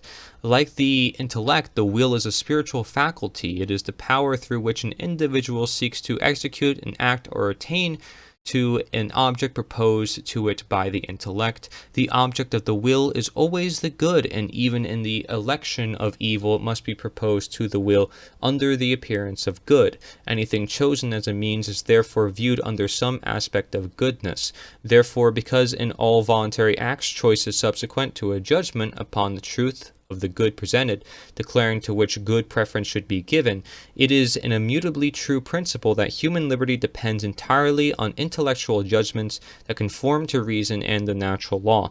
If a judgment which does not conform to the natural law or to reason, and which is therefore objectively false and immoral, is acted upon by the will, then it is a source of grave disorder in society. Exponentially multiply the number of individual immoral acts, and you have a republic that collapses from moral decay in a short period of time. Hedonism, the tyranny of the passions, has no place in the well-ordered man or in the well-ordered civilization. This is another mentality that you may add to the other mentalities covered in this video. Unfortunately, our elitist overlords have been long at dumbing us down to the level of beasts that cannot employ their natural rational endowments, but only their carnal lusts. We allowed this to happen to us because we mistakenly believed that the lie they told us, namely that true liberty is the right to do whatever we want, whenever we want, as long as it is not illegal or discoverable. True liberty is an essential property of objective truth and morality. Therefore, there can be no true liberty in a civilization that enshrines moral relativity. From the book Right is Might by Richard Wetherill, he states, there are other characteristic objections, and there is an answer to each. What is right is what is generally sanctioned, quote unquote. If approval is the criterion, moral values could be fixed by flexible whims. Quote, what is right is determined by custom. Well, if we are to judge right by what people do, there would be no point in seeking improvement. Quote, right depends on your viewpoint and interests. If that were true, the end justifies the means. Quote, what is right in this place will be wrong in another. Then do it here but not there. Quote, what is right today will be wrong tomorrow. Then do it today only. Quote, what is right for one person will be wrong for another. Let him do it for whom it is right, but not for others. Such are the comments that have greeted the simple formula, always think, say, and do what is right, refuse to think, say, or do what is wrong. People who make those comments are living in clouds of delusion. Right is clear and distinct. It is a positive quality. There is no such thing as an indefinite dividing line. There are only people who do not perceive the truth, and that is why humanity does not have a Garden of Eden today. It also states, by discreet questioning, I have learned that many adults do not seriously acknowledge a conscience. They call it a superstition inherited from forebears. But conscience is there, and it works. If you doubt it, just suppose no member of the human race had a conscience. What would life on this planet be like? Conscience has been likened to an imaginary inner compass by which a person finds the direction he should travel, much as a pilot might steer his ship. However, that likeness does not really describe the conscience. The person who follows his conscience knows that it is an instrument of infinite precision. In the opinion of its critics, apparently their primary objection is that it is not scientific. Quote, the conscience cannot be relied on, said a scientist, because, quote, its promptings are subjective. Then he accused himself, remarking that he was hungry and he hurried out to lunch. I wonder how he knew. In the book The Four Noble Truths, which is part of Buddha Dharma Education Association, it says morality and compassion as a section of this book. That is why we have to have laws as such as I will refrain from intentionally killing, because our instinctual nature is to kill if it is in the way. Kill it. You can see this in the animal kingdom. We are quite predatory creatures ourselves. We think we are civilized, but we really have a bloody history, literally. It is just filled with endless slaughters and justifications for all kinds of iniquities against other human beings, not to mention animals, and it is all because of the basic ignorance, this unreflecting human mind that tells us to annihilate what is in our way. However, with reflection, we are changing that. We are transcending the basic instinctual animal pattern. We are not just being law-abiding puppets of society afraid to kill because we are afraid of being punished. Now we are really taking on responsibility. We respect the lives of other creatures, even the lives of insects and creatures we do not like. Nobody's ever going to like mosquitoes and ants, but we can reflect on the fact that they have a right to live. That is a reflection of the mind. It is not just a reaction. Where is the insecticide spray? I also don't like to see ants crawling over my floor. My first reaction is, where's the insecticide spray? But then the reflective mind shows me that even though these creatures are annoying me and I would rather they go away, they have a right to exist. That is a reflection of the human mind. It also states, without that harmony, our instinctual nature can go all over the place. If we have no moral commitment, then our instincts can take control. For example, if we just follow sexual desire without any reference to morality, then we become caught up in all kinds of things that cause self-aversion. There is adultery, promiscuity, and disease, and all the disruption and confusion that come from not reining in our instinctual nature through the limitations of morality. We can use our intelligence to cheat and lie, can't we? But when we have a moral foundation, we are guided by wisdom and by samadhi.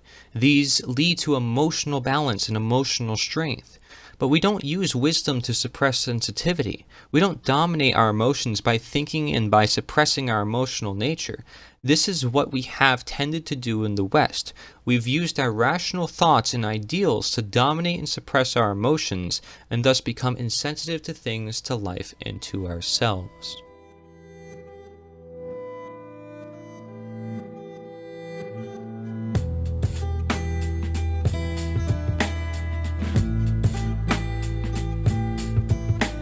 Here we have a wordly depiction of the difference between unnatural law and natural law. Most particularly, you see that the two are polar opposites, one being natural, the other unnatural.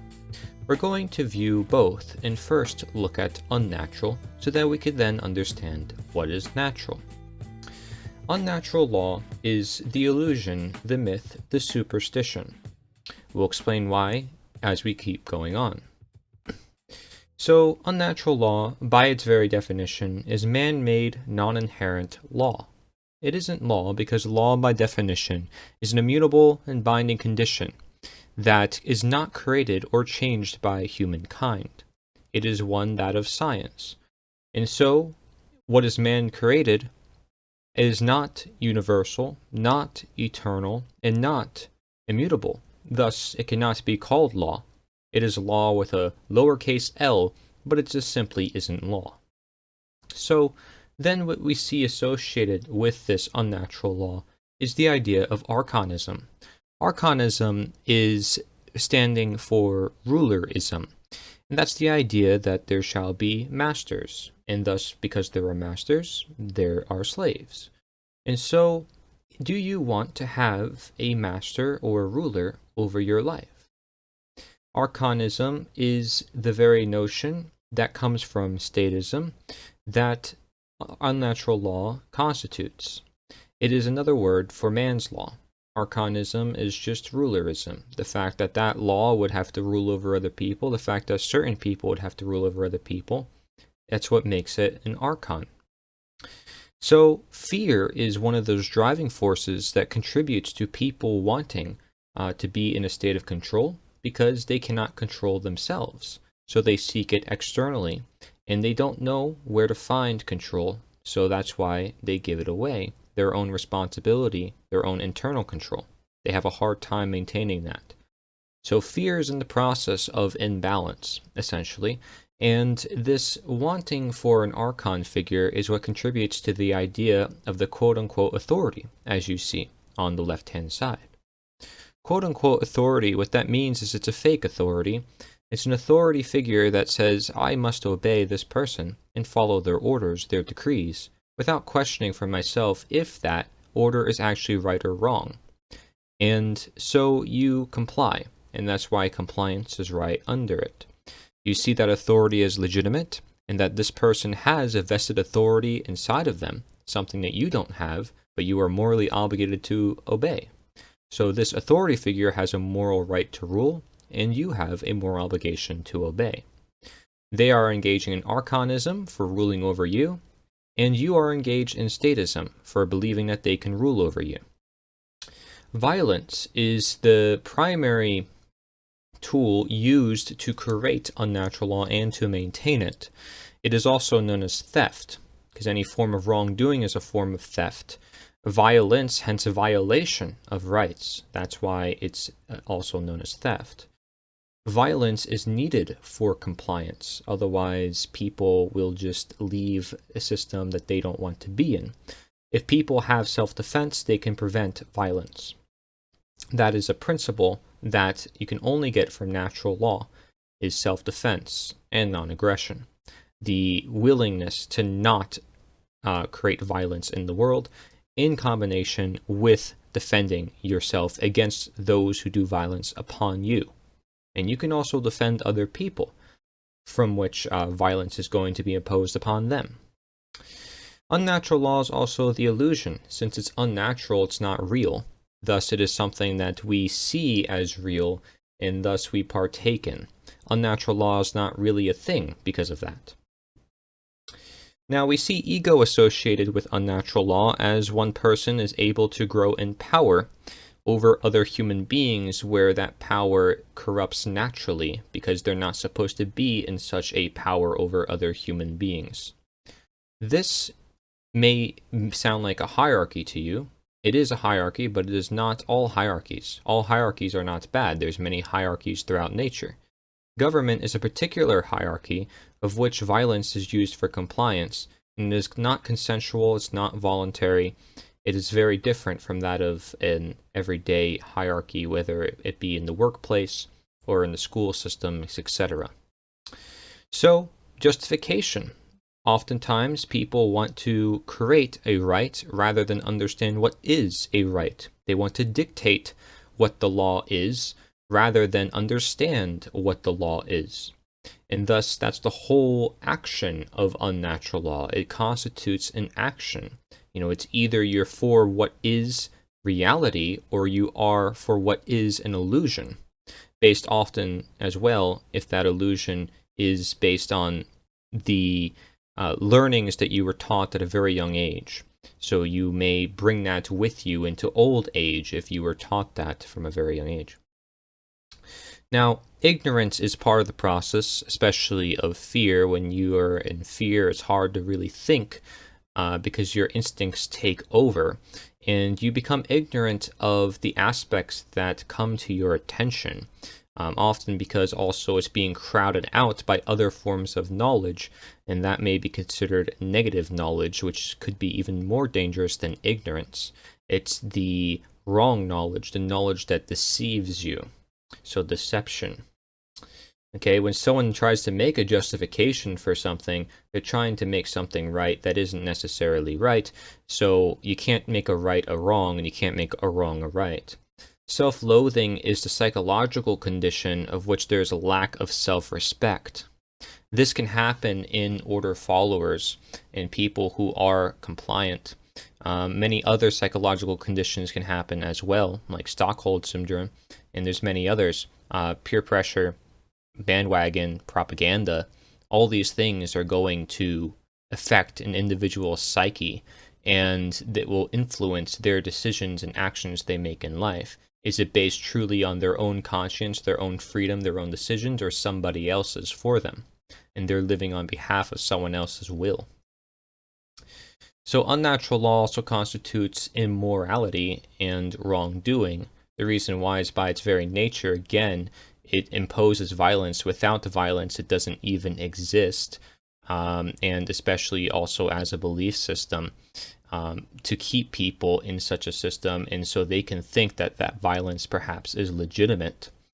Now, control, otherwise known as slavery, is the more extreme version of control, where an individual is unable to be in control of themselves. So some external control upon them tells them how to live their own life other than them. And like I said before, involuntary, all the interactions in unnatural law create involuntary conditions because it's set in this piece of paper, in a special piece of writing, that certain things should happen, and it should happen, thus backed by violence in order to make sure it happens. So it's involuntary because the individuals don't get to choose. The law, man's law, gets to decide for them what has to happen, and they have no choice but to abide or comply or to carry out such orders. And they may even be fooled to think that those, by carrying it out, they are somehow, very prideful, very good for doing so. Again, not looking at the action itself, if that is good or bad, in the regards to if it contributes to a positive or negative manifested world.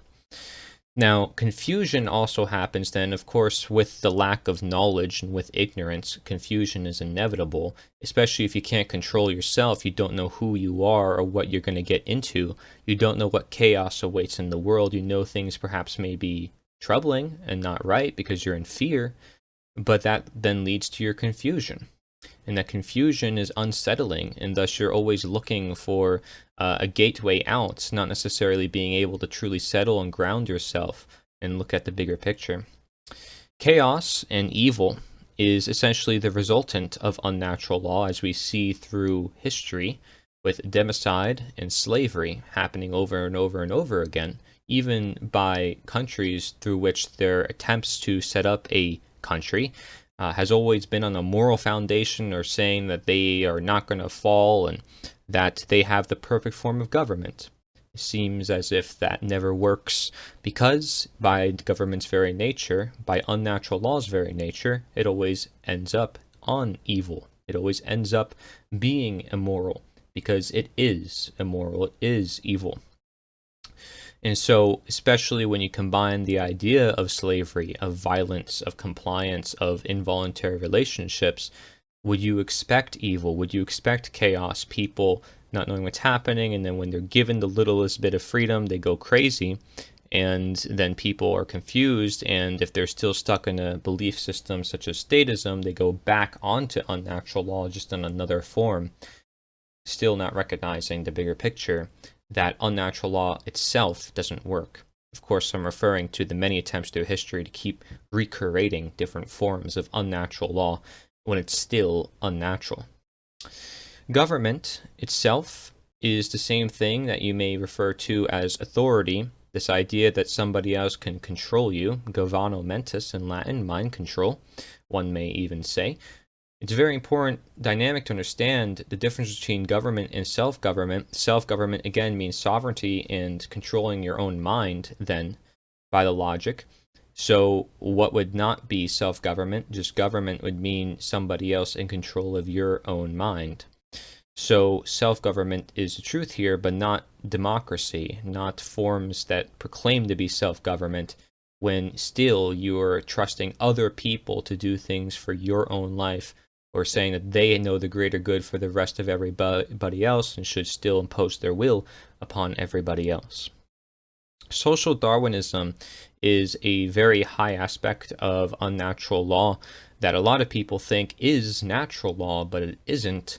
Social Darwinism is basically survival of the fittest applied to social dynamics, political dynamics in the world, so that if somebody was born and raised into a wealthy family, one with a lot of influence over other people, of course participating in this system of unnatural law, they think that they belong there, and thus everybody should just compete, self-preservation, just whoever reaches the top belongs to be there and should maintain such. And it's just the inevitable fate and of the subjectivity and everything just being created by man. We are allowed to essentially be God.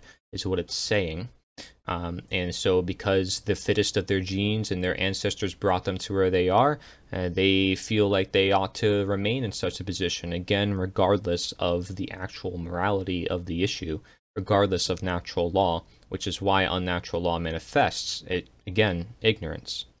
So no imagination is also present because, well, if there's less freedom for people, their mind will not seek outside the box, and thus there will be also less fun. And if they cannot imagine a better world, then that better world becomes far less possible, because they have to first know that, or have the faith and knowledge that it is possible, apply it within their life after, so that way it can become possible. But that first imaginative possible reality must be there. So people have the faith in the process, they trust the process, they can see that a better world is possible, and thus that then we should try to achieve it, because the goal of humanity should be to try to optimize our well-being and our living, not trying to find ways of different control mechanisms to see which one controls the populace the best.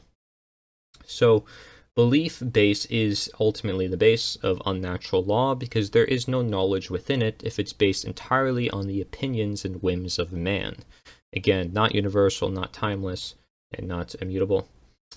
Moral relativism is the whole notion also of unnatural law, that we can just ignore morality in nature and their individual conscience as well, and we can decide for people what is right or wrong based on what the majority says, what culture says, and somehow that makes it legitimate, when it absolutely does not, because morality has objective consequences in this world in regards to harm. So we want to learn what that harm is doing, where that harm is going, so we know how to reduce the greatest amount of harm possible in the world that we live in. So again, optimizing our conditions, optimizing ourselves to natural law, which is already present. Now, unnatural law, of course, again, proclaims to be present. Again, it's an illusion. Censorship of voices such as those proclaiming natural law, those talking about truth-like ideas against the status quo, anything that is against the current narratives brought out by the government so they can create more control in the world. They're going to use censorship, just as the slave got whipped because they were being disobedient for a few seconds. People have to get a kick in the face by their masters so the masters can show who's truly in charge of things. And that's an unfortunate relationship, because people feel like they're hopeless and they have no choice but to obey, again putting them in a state of fear.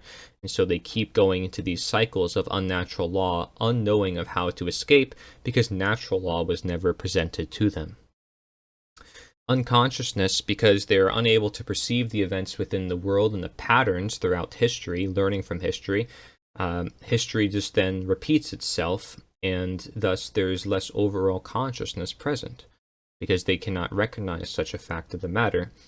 They cannot look around them and see that people are detached to nature, and that they are attached to so many material things and consumerism and distractions. All that is unconsciousness if they cannot see these very obvious things that are happening in society, or things that people are not picking up on. And that's the reason why we keep getting what we keep getting, is because we keep doing what we keep doing. It requires a diagnosis mindset, a doctor or a coach mindset of asking questions and really trying to figure out what is actually going on.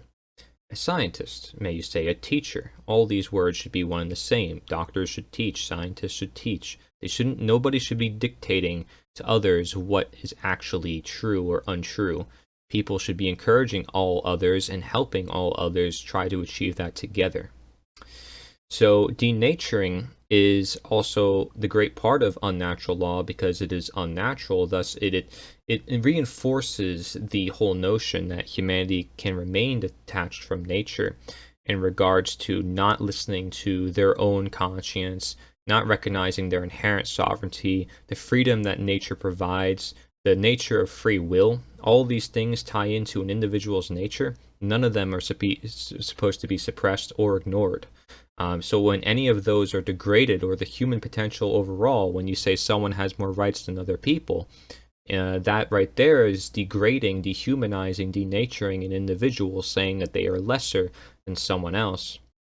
And that on top of that, they need permission to be free, and they need their masters to keep them in place.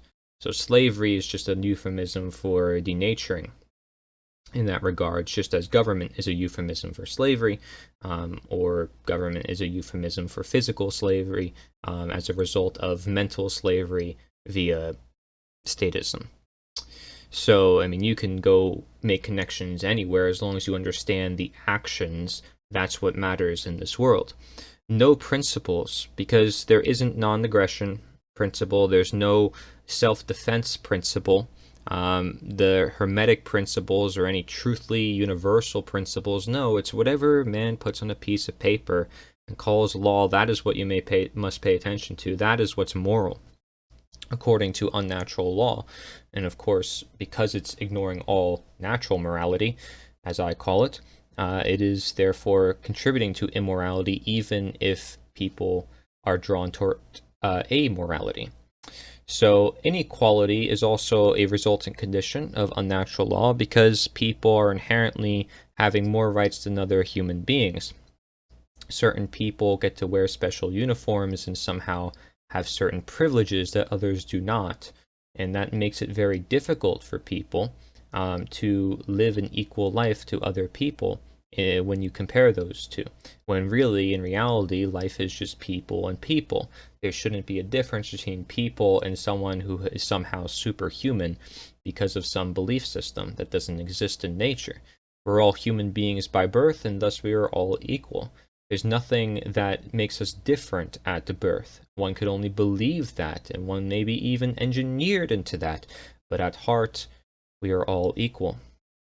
Freedom is the same thing, of course, as that equality factor, because we are all equal, just as we are all free at heart, even if we choose not to embrace it. Unnatural law tells us, however, that freedom is chaos, and thus, because we fear the possibility of chaos, we should then fear freedom, true freedom, and thus we'll never truly be free, because we're always asking for someone to protect our rights. We're always asking for that protector force, because apparently we are unable to do it within our own lives. Why is that? Who said that that's actually a necessary condition? And people have been conditioned into this belief system of equating freedom with chaos, and thus they equate then order with slavery, or order with control, when the two are complete opposites. And that is what must be understood, is that it's actually the opposite. When there's freedom, there's order, because people will make rules for themselves. They just won't impose it on others. People will express their sovereignty. They will be responsible because they're morally obligated to. They have to if they want to survive. And instead of using others against their own will, because people are smarter in such a world, because they understand what statism is, they can manifest their own desires, and they won't impose their will on others. It's, again, do not tread on me, but I will also not tread on anyone. So it's looking at the relationship of an educated world, one that already understands these concepts. That's the only way we get there to begin with, is if people are educated on these concepts. You don't just end up in some world where all of a sudden the government just disappears or vanishes out of nowhere. If people actually believe that, then they are wrong. There's actual requirements also to the action we desire, and it's as simple as a certain amount of people simply knowing this knowledge and acting on it and showing the rest of the world why, and then the rest of the world follows suit. And that's just how simple it is. It's a very easy process. What was that? 3 steps, 4 steps? And I talk about it all throughout my works, and especially on nita.one. That website, nita.one, will explain a movement that I created to share more of these ideas with people and provide education to change the world. Nothing more than that. Because why should ideas be mandatory if those ideas are so great? So, might is right according to unnatural law, because again, it's using violence to comply. So therefore, if somebody's doing something wrong, let's use violence, and that'll make it right. Everything is solved essentially through the use of force. There is no means of solving anything through any other means, because this is the government that people have created through their mindsets that, yes, we need violence to essentially solve the problems in the world. We need violations on individuals' rights to solve things in the world. We need theft to solve theft, essentially, which is very counterintuitive. To prevent robbers and thieves and rapists and all this other stuff, we need to have violence and thieves and rapists, which you see always, often, very high up in the power systems of the world. And they often hide it the worst, and they have the worst crimes, which people in everyday life is trivial compared to. Especially looking at democide, the number one cause of unnatural death, only caused by governments. It stands for death by governments. That's what democide stands for. That is something that it causes so many deaths that nobody would do in a free world. There might be some little disputes, sure, that's natural. But that many deaths, 260 million plus in World War II alone, that's absolutely insane. And so when people go up to those beauty pageants and they say, well, I want peace for the whole world, what do they actually mean? Do they even know what that is? What is peace? Okay, we can't truly achieve a state of peace, but what is the most optimal peace or optimal freedom, optimal sustainability for humanity? It does exist, and it exists in the state of nature when we understand natural law and align our actions toward it. So unnatural law creates a scenario where people are uncaring because they just leave it up to other people to be the change in the world. Don't follow Mahatma Gandhi's quote and be the change you wish to see in the world. No, it relies on legislation, it relies on politics. You have to go through them to change anything. So not relying on yourself, relying on others constantly. You say, well, we're working together. No, you're not. You're not working together in that regards. You're working through a ritual. That's what you're working through. You'd rather just work with people, because everything is just people anyways. That's what life is. It's not supposed to be about some buildings and fancy legislative terms. All this detached us from who we are and the simple common sense of right and wrong. This is why we're losing common sense. Do you wonder? Maybe it's all the millions of papers in the tax code that takes years and years, hundreds of thousands of years to read and write, and nobody has ever done it. Because it's just far too incomprehensible for the average human being. How much knowledge has been out there and how much the government system actually is. It's actually unbearably unnatural, just by looking at it, obviously, and looking deep into it. It makes you really delved into something that is very confusing, ultimately. Now, division is a concept as well of unnatural law, because you need to divide people in order to make it easier for you to control over them. Now, the word yes is something that says if somebody tells you what to do, you just nod along and go with it. There is little to no use of the word no, and thus you always say yes. Yes, master, yes, I will do that, yes. No question if you should actually do it. Again, compliance. Deceit, we talked about before. Problem unsolving is also here, because the government always claims to have the solution. The authority figure always claims to have the solution for other people, or that they know the solution that everybody wants, supposedly. Everybody, most people. And they proclaim that because the majority says that it's also true, and thus they're going to still impose their will, and somehow they still know what everybody else wants. And everything that it proposes solution-wise just leads into another problem, because it is not holistic. It is not being solved by everyday people. It's being, again, still backed by violence, still backed by the state to charge things into motion, rather than having things voluntarily turn into motion, as you do see with different events within communities. They'll set up farmers markets and town squares and block parties, and these are all voluntary, and everybody sets this up. The whole food chain as a whole, there's no violence within anywhere within there for people to comply, yet people recognize how important it is that people have food, and thus they all do the work that is necessary to give food, and across the entire world, better yet, networking like crazy.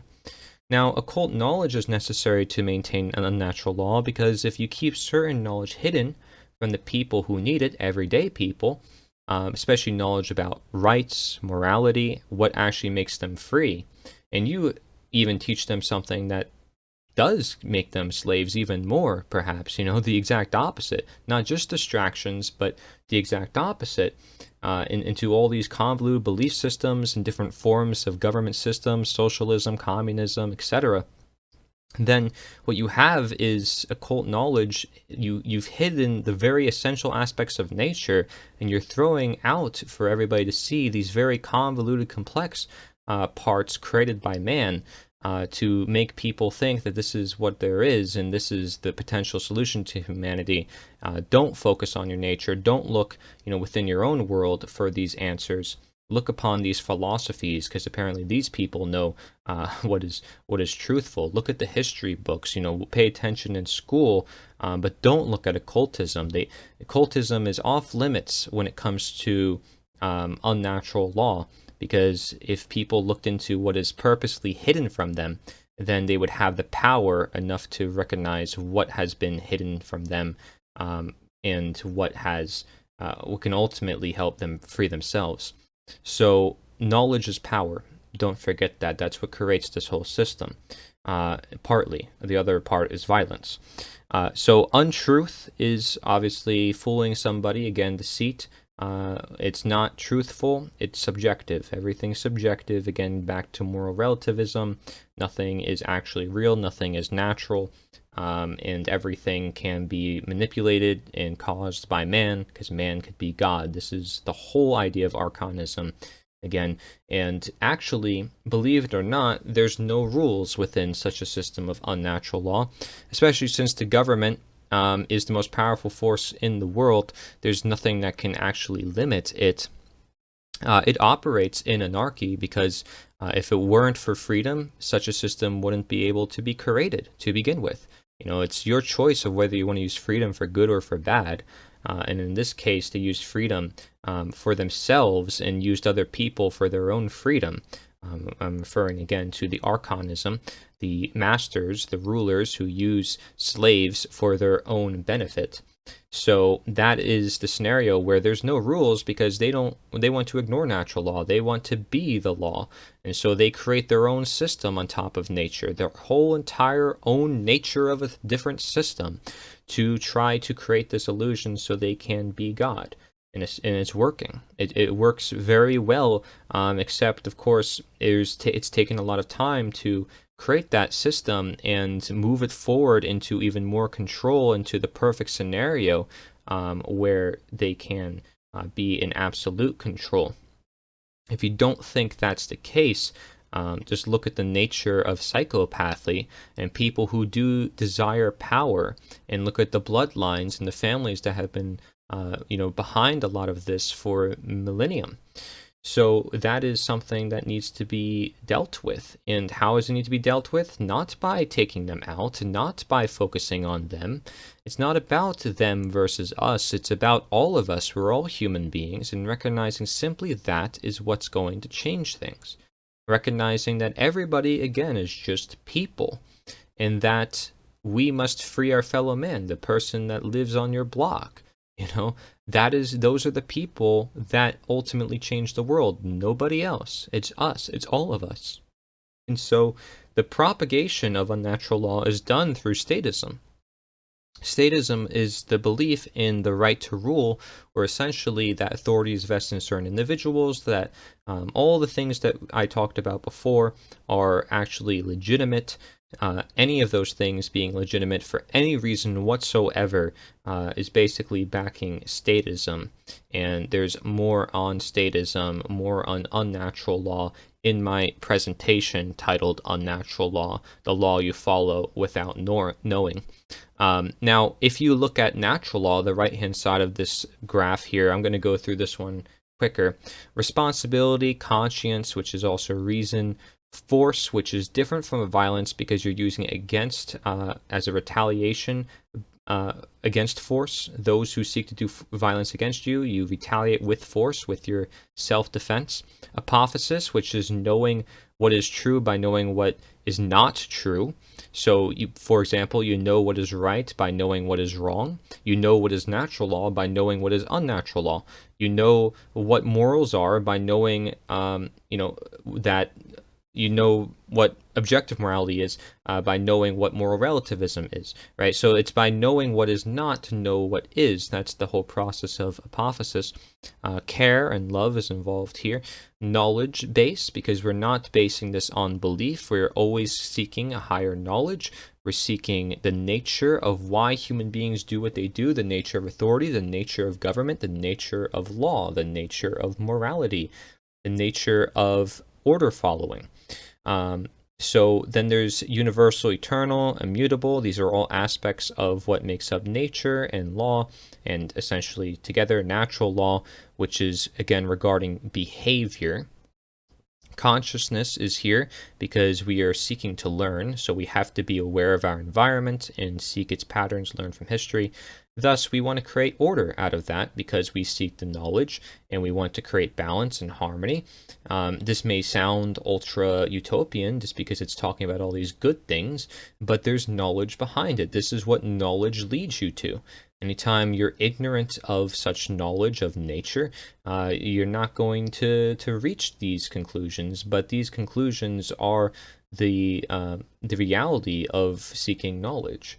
You are going to have a more refined conscience. You're going to know what to do versus not to do. You're going to know that doing something might hurt you, one way or another, moral or in the physical world. If you jump off a building, if you light a fire, if you go underwater too long, these are reasoning abilities for you to understand what is right and what is wrong. And yes, some of it is also instinctual, intuitive. These are all connected in this regards, and we all must use all those things. Again, our whole nature. Anarchonism is used here, so that means no rulerism, essentially, knowing that you rule yourself, so you should not rule over other people. That's a monarchy, thinking that you rule yourself here, one ruler. Only you rule yourself. Truth is authority, not authority is truth, and right is might, because you see that the universe works in such a fashion where, karma always comes, chaos always comes as a result of people doing wrong things. So you recognize that, and thus doesn't mean right always wins, because wrong can certainly win in different scenarios, but it means that right is ultimately shining. As an example, say, hey, here I am. All these deaths happen because of a certain reason. Do you seek that reason with your reasoning abilities? That is up to you. That's a choice that you have to make. You have free will. Do you use it? Again, choice. Everything in this life is a choice, even if you think it isn't. There were choices that led up to such a scenario, that led up to that scenario. Even if it's really hard to identify the cause, it's still there. Cause and effect is our work, ever working within our universe in such small increments sometimes that it's hard to even notice. Just for the sound of my voice, there is need for certain syllables and sounds that need to be produced. That's all still a cause and effect at work. Karma is, again, another word for natural law, the law of attraction, the real law of attraction, again, by action. Voluntarism, again, everything is voluntary. Imagination, having fun, comes with freedom. Unity, because all these ideas are universal. Instead of, segregating ourselves in certain mindsets and dividing ourselves ultimately because we are doing so, and talking about all these philosophies, getting too specific and not looking at the universal, grounded or rooted ideas such as natural law, you're not going to have unity. If you're looking at something that by its nature is divisive, if you're looking at race, if you're looking at all this stuff, you're by its nature, by talking about it, you're not going to create unity. But if you talk about humanity and you talk about us all and you use more universal terminologies within your talkings, that alone helps us come to greater unity, greater understandings, more holistic point of views that get more to the root cause. Okay, now saying no, making it clear what you know to be right versus wrong. If you don't know, you won't say no.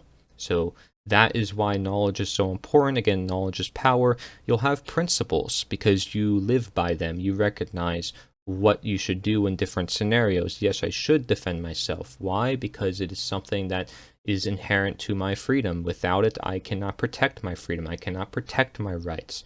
Non-aggression. Why should I commit aggressions against someone? Is it because of some insecurity within myself? Why would I be doing such a thing? Why do I have to do that? Out of some instinctual nature? And where is that going to get me? What does that actually do? So, and that is all still problem solving too, and it's also recognizing where true freedom comes from. You do it to try to free yourself, and in reality it's just going to put you deeper down the hole, and you're going to live in guilt for the rest of your life, and you're going to have trauma that you've built upon yourself. And some people may already have that, and that's okay. They work past it through using principles, through understanding what their actions did, and thus are able to recover out of it. This is all psychological trauma that needs to be healed. And so it's understanding true freedom, not finding false senses of security and distractions, but ultimately facing it head on, and in different ways, using support if need be, and asking yourself a lot of questions about this, maybe even meditating, taking the time to really think about this, and using your conscience, again, reasoning. So there's rules, but there's no rulers. All right, so the rules here are natural law. That is the rules. That's why unnatural law completely ignores the rules and seeks to be the rules through having rulers. Because otherwise, the rules are already natural. So why do you need rulers unless you're going to create rules that don't exist in nature? So you can try to be nature. That would be the whole point of having rulers.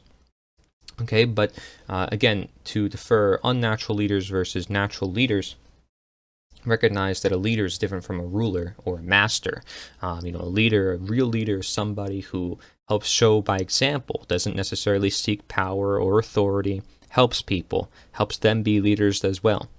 All right. You're making a diagnosis, you're de-occulting because you want to bring all knowledge to light so you can know, what exactly this cancer was caused from. How do you actually solve this cancer? Maybe you have to look for forbidden cures. You need to think outside the box because people aren't doing it, and this is why cancer is such a very big thing. This is just an example. You have to think outside the box, which means looking sometimes in the dark.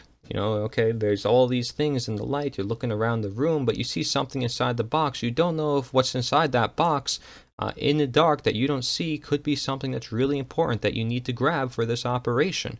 So you look inside that box and little do you know, you brought it into light. Your eyes can see it. It's something that could really help with the operation. All right. Golden rule. This is another word for the law of attraction, natural law, karma, etc. Same thing for consequentialism. The golden rule is do unto others what you would want done unto you. Okay. Consequentialism, same thing. Ultimately, neocortex is our human brain, our higher order thinking ability, okay, human brain. So that goes past just our reptilian and mammalian brains that are all instinctual. This is our free will combined with what we need to have, natural law, which is our determinative morals, understanding what is right and what is wrong, what is going to do us good, what's going to do us bad, negatively or positively, however you want to see it. This is the determinable fact that we need to align our actions toward. Otherwise, we're just acting erratically, and we're going to get ourselves, walking off a cliff because we're not paying attention to our surroundings. That's what's happening, not physically, but mentally, when we ignore such morality, such natural law.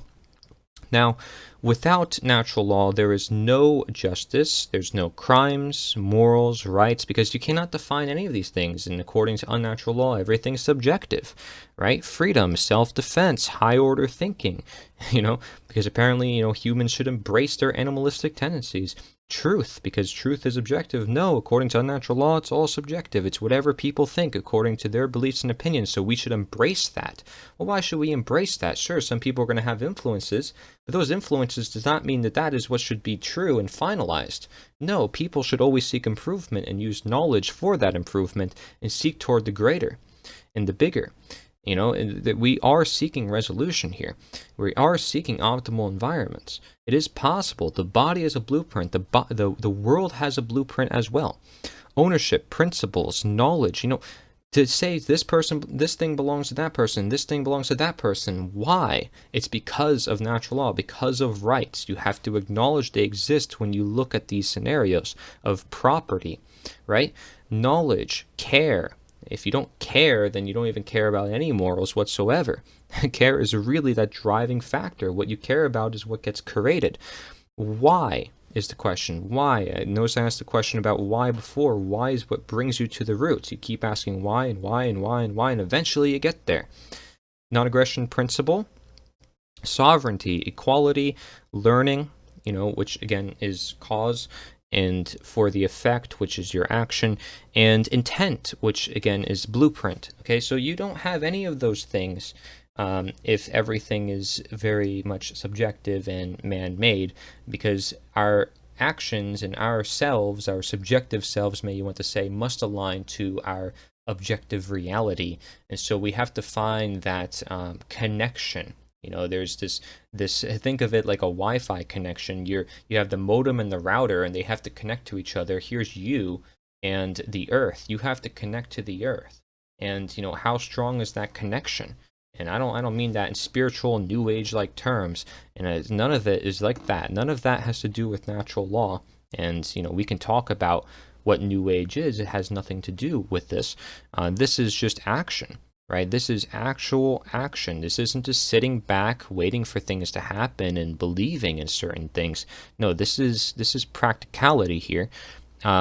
You have to think about these things within your own life. I don't want you to take it from me. I don't want you to take it from the video. But I appreciate you for watching and for listening to this. And hopefully you got some really good insight into more about natural law, what it is and what is not. Including all the different mentalities surrounding it, and including all the different criticisms that may come of it. But ultimately, it all comes down to, no theft, not stealing, and ultimately self-ownership, understanding that, you have to utilize your nature, that nature is the answer, that, man is not the answer, man's solutions are not the answer. That is ultimately the underlying tone here, or at least it is for me. So let me know your thoughts as well, and of course explore more about this. Thank you very much for watching, or for listening. Thank you very much. My name is Corey Edmund Angelant. Nature is the answer.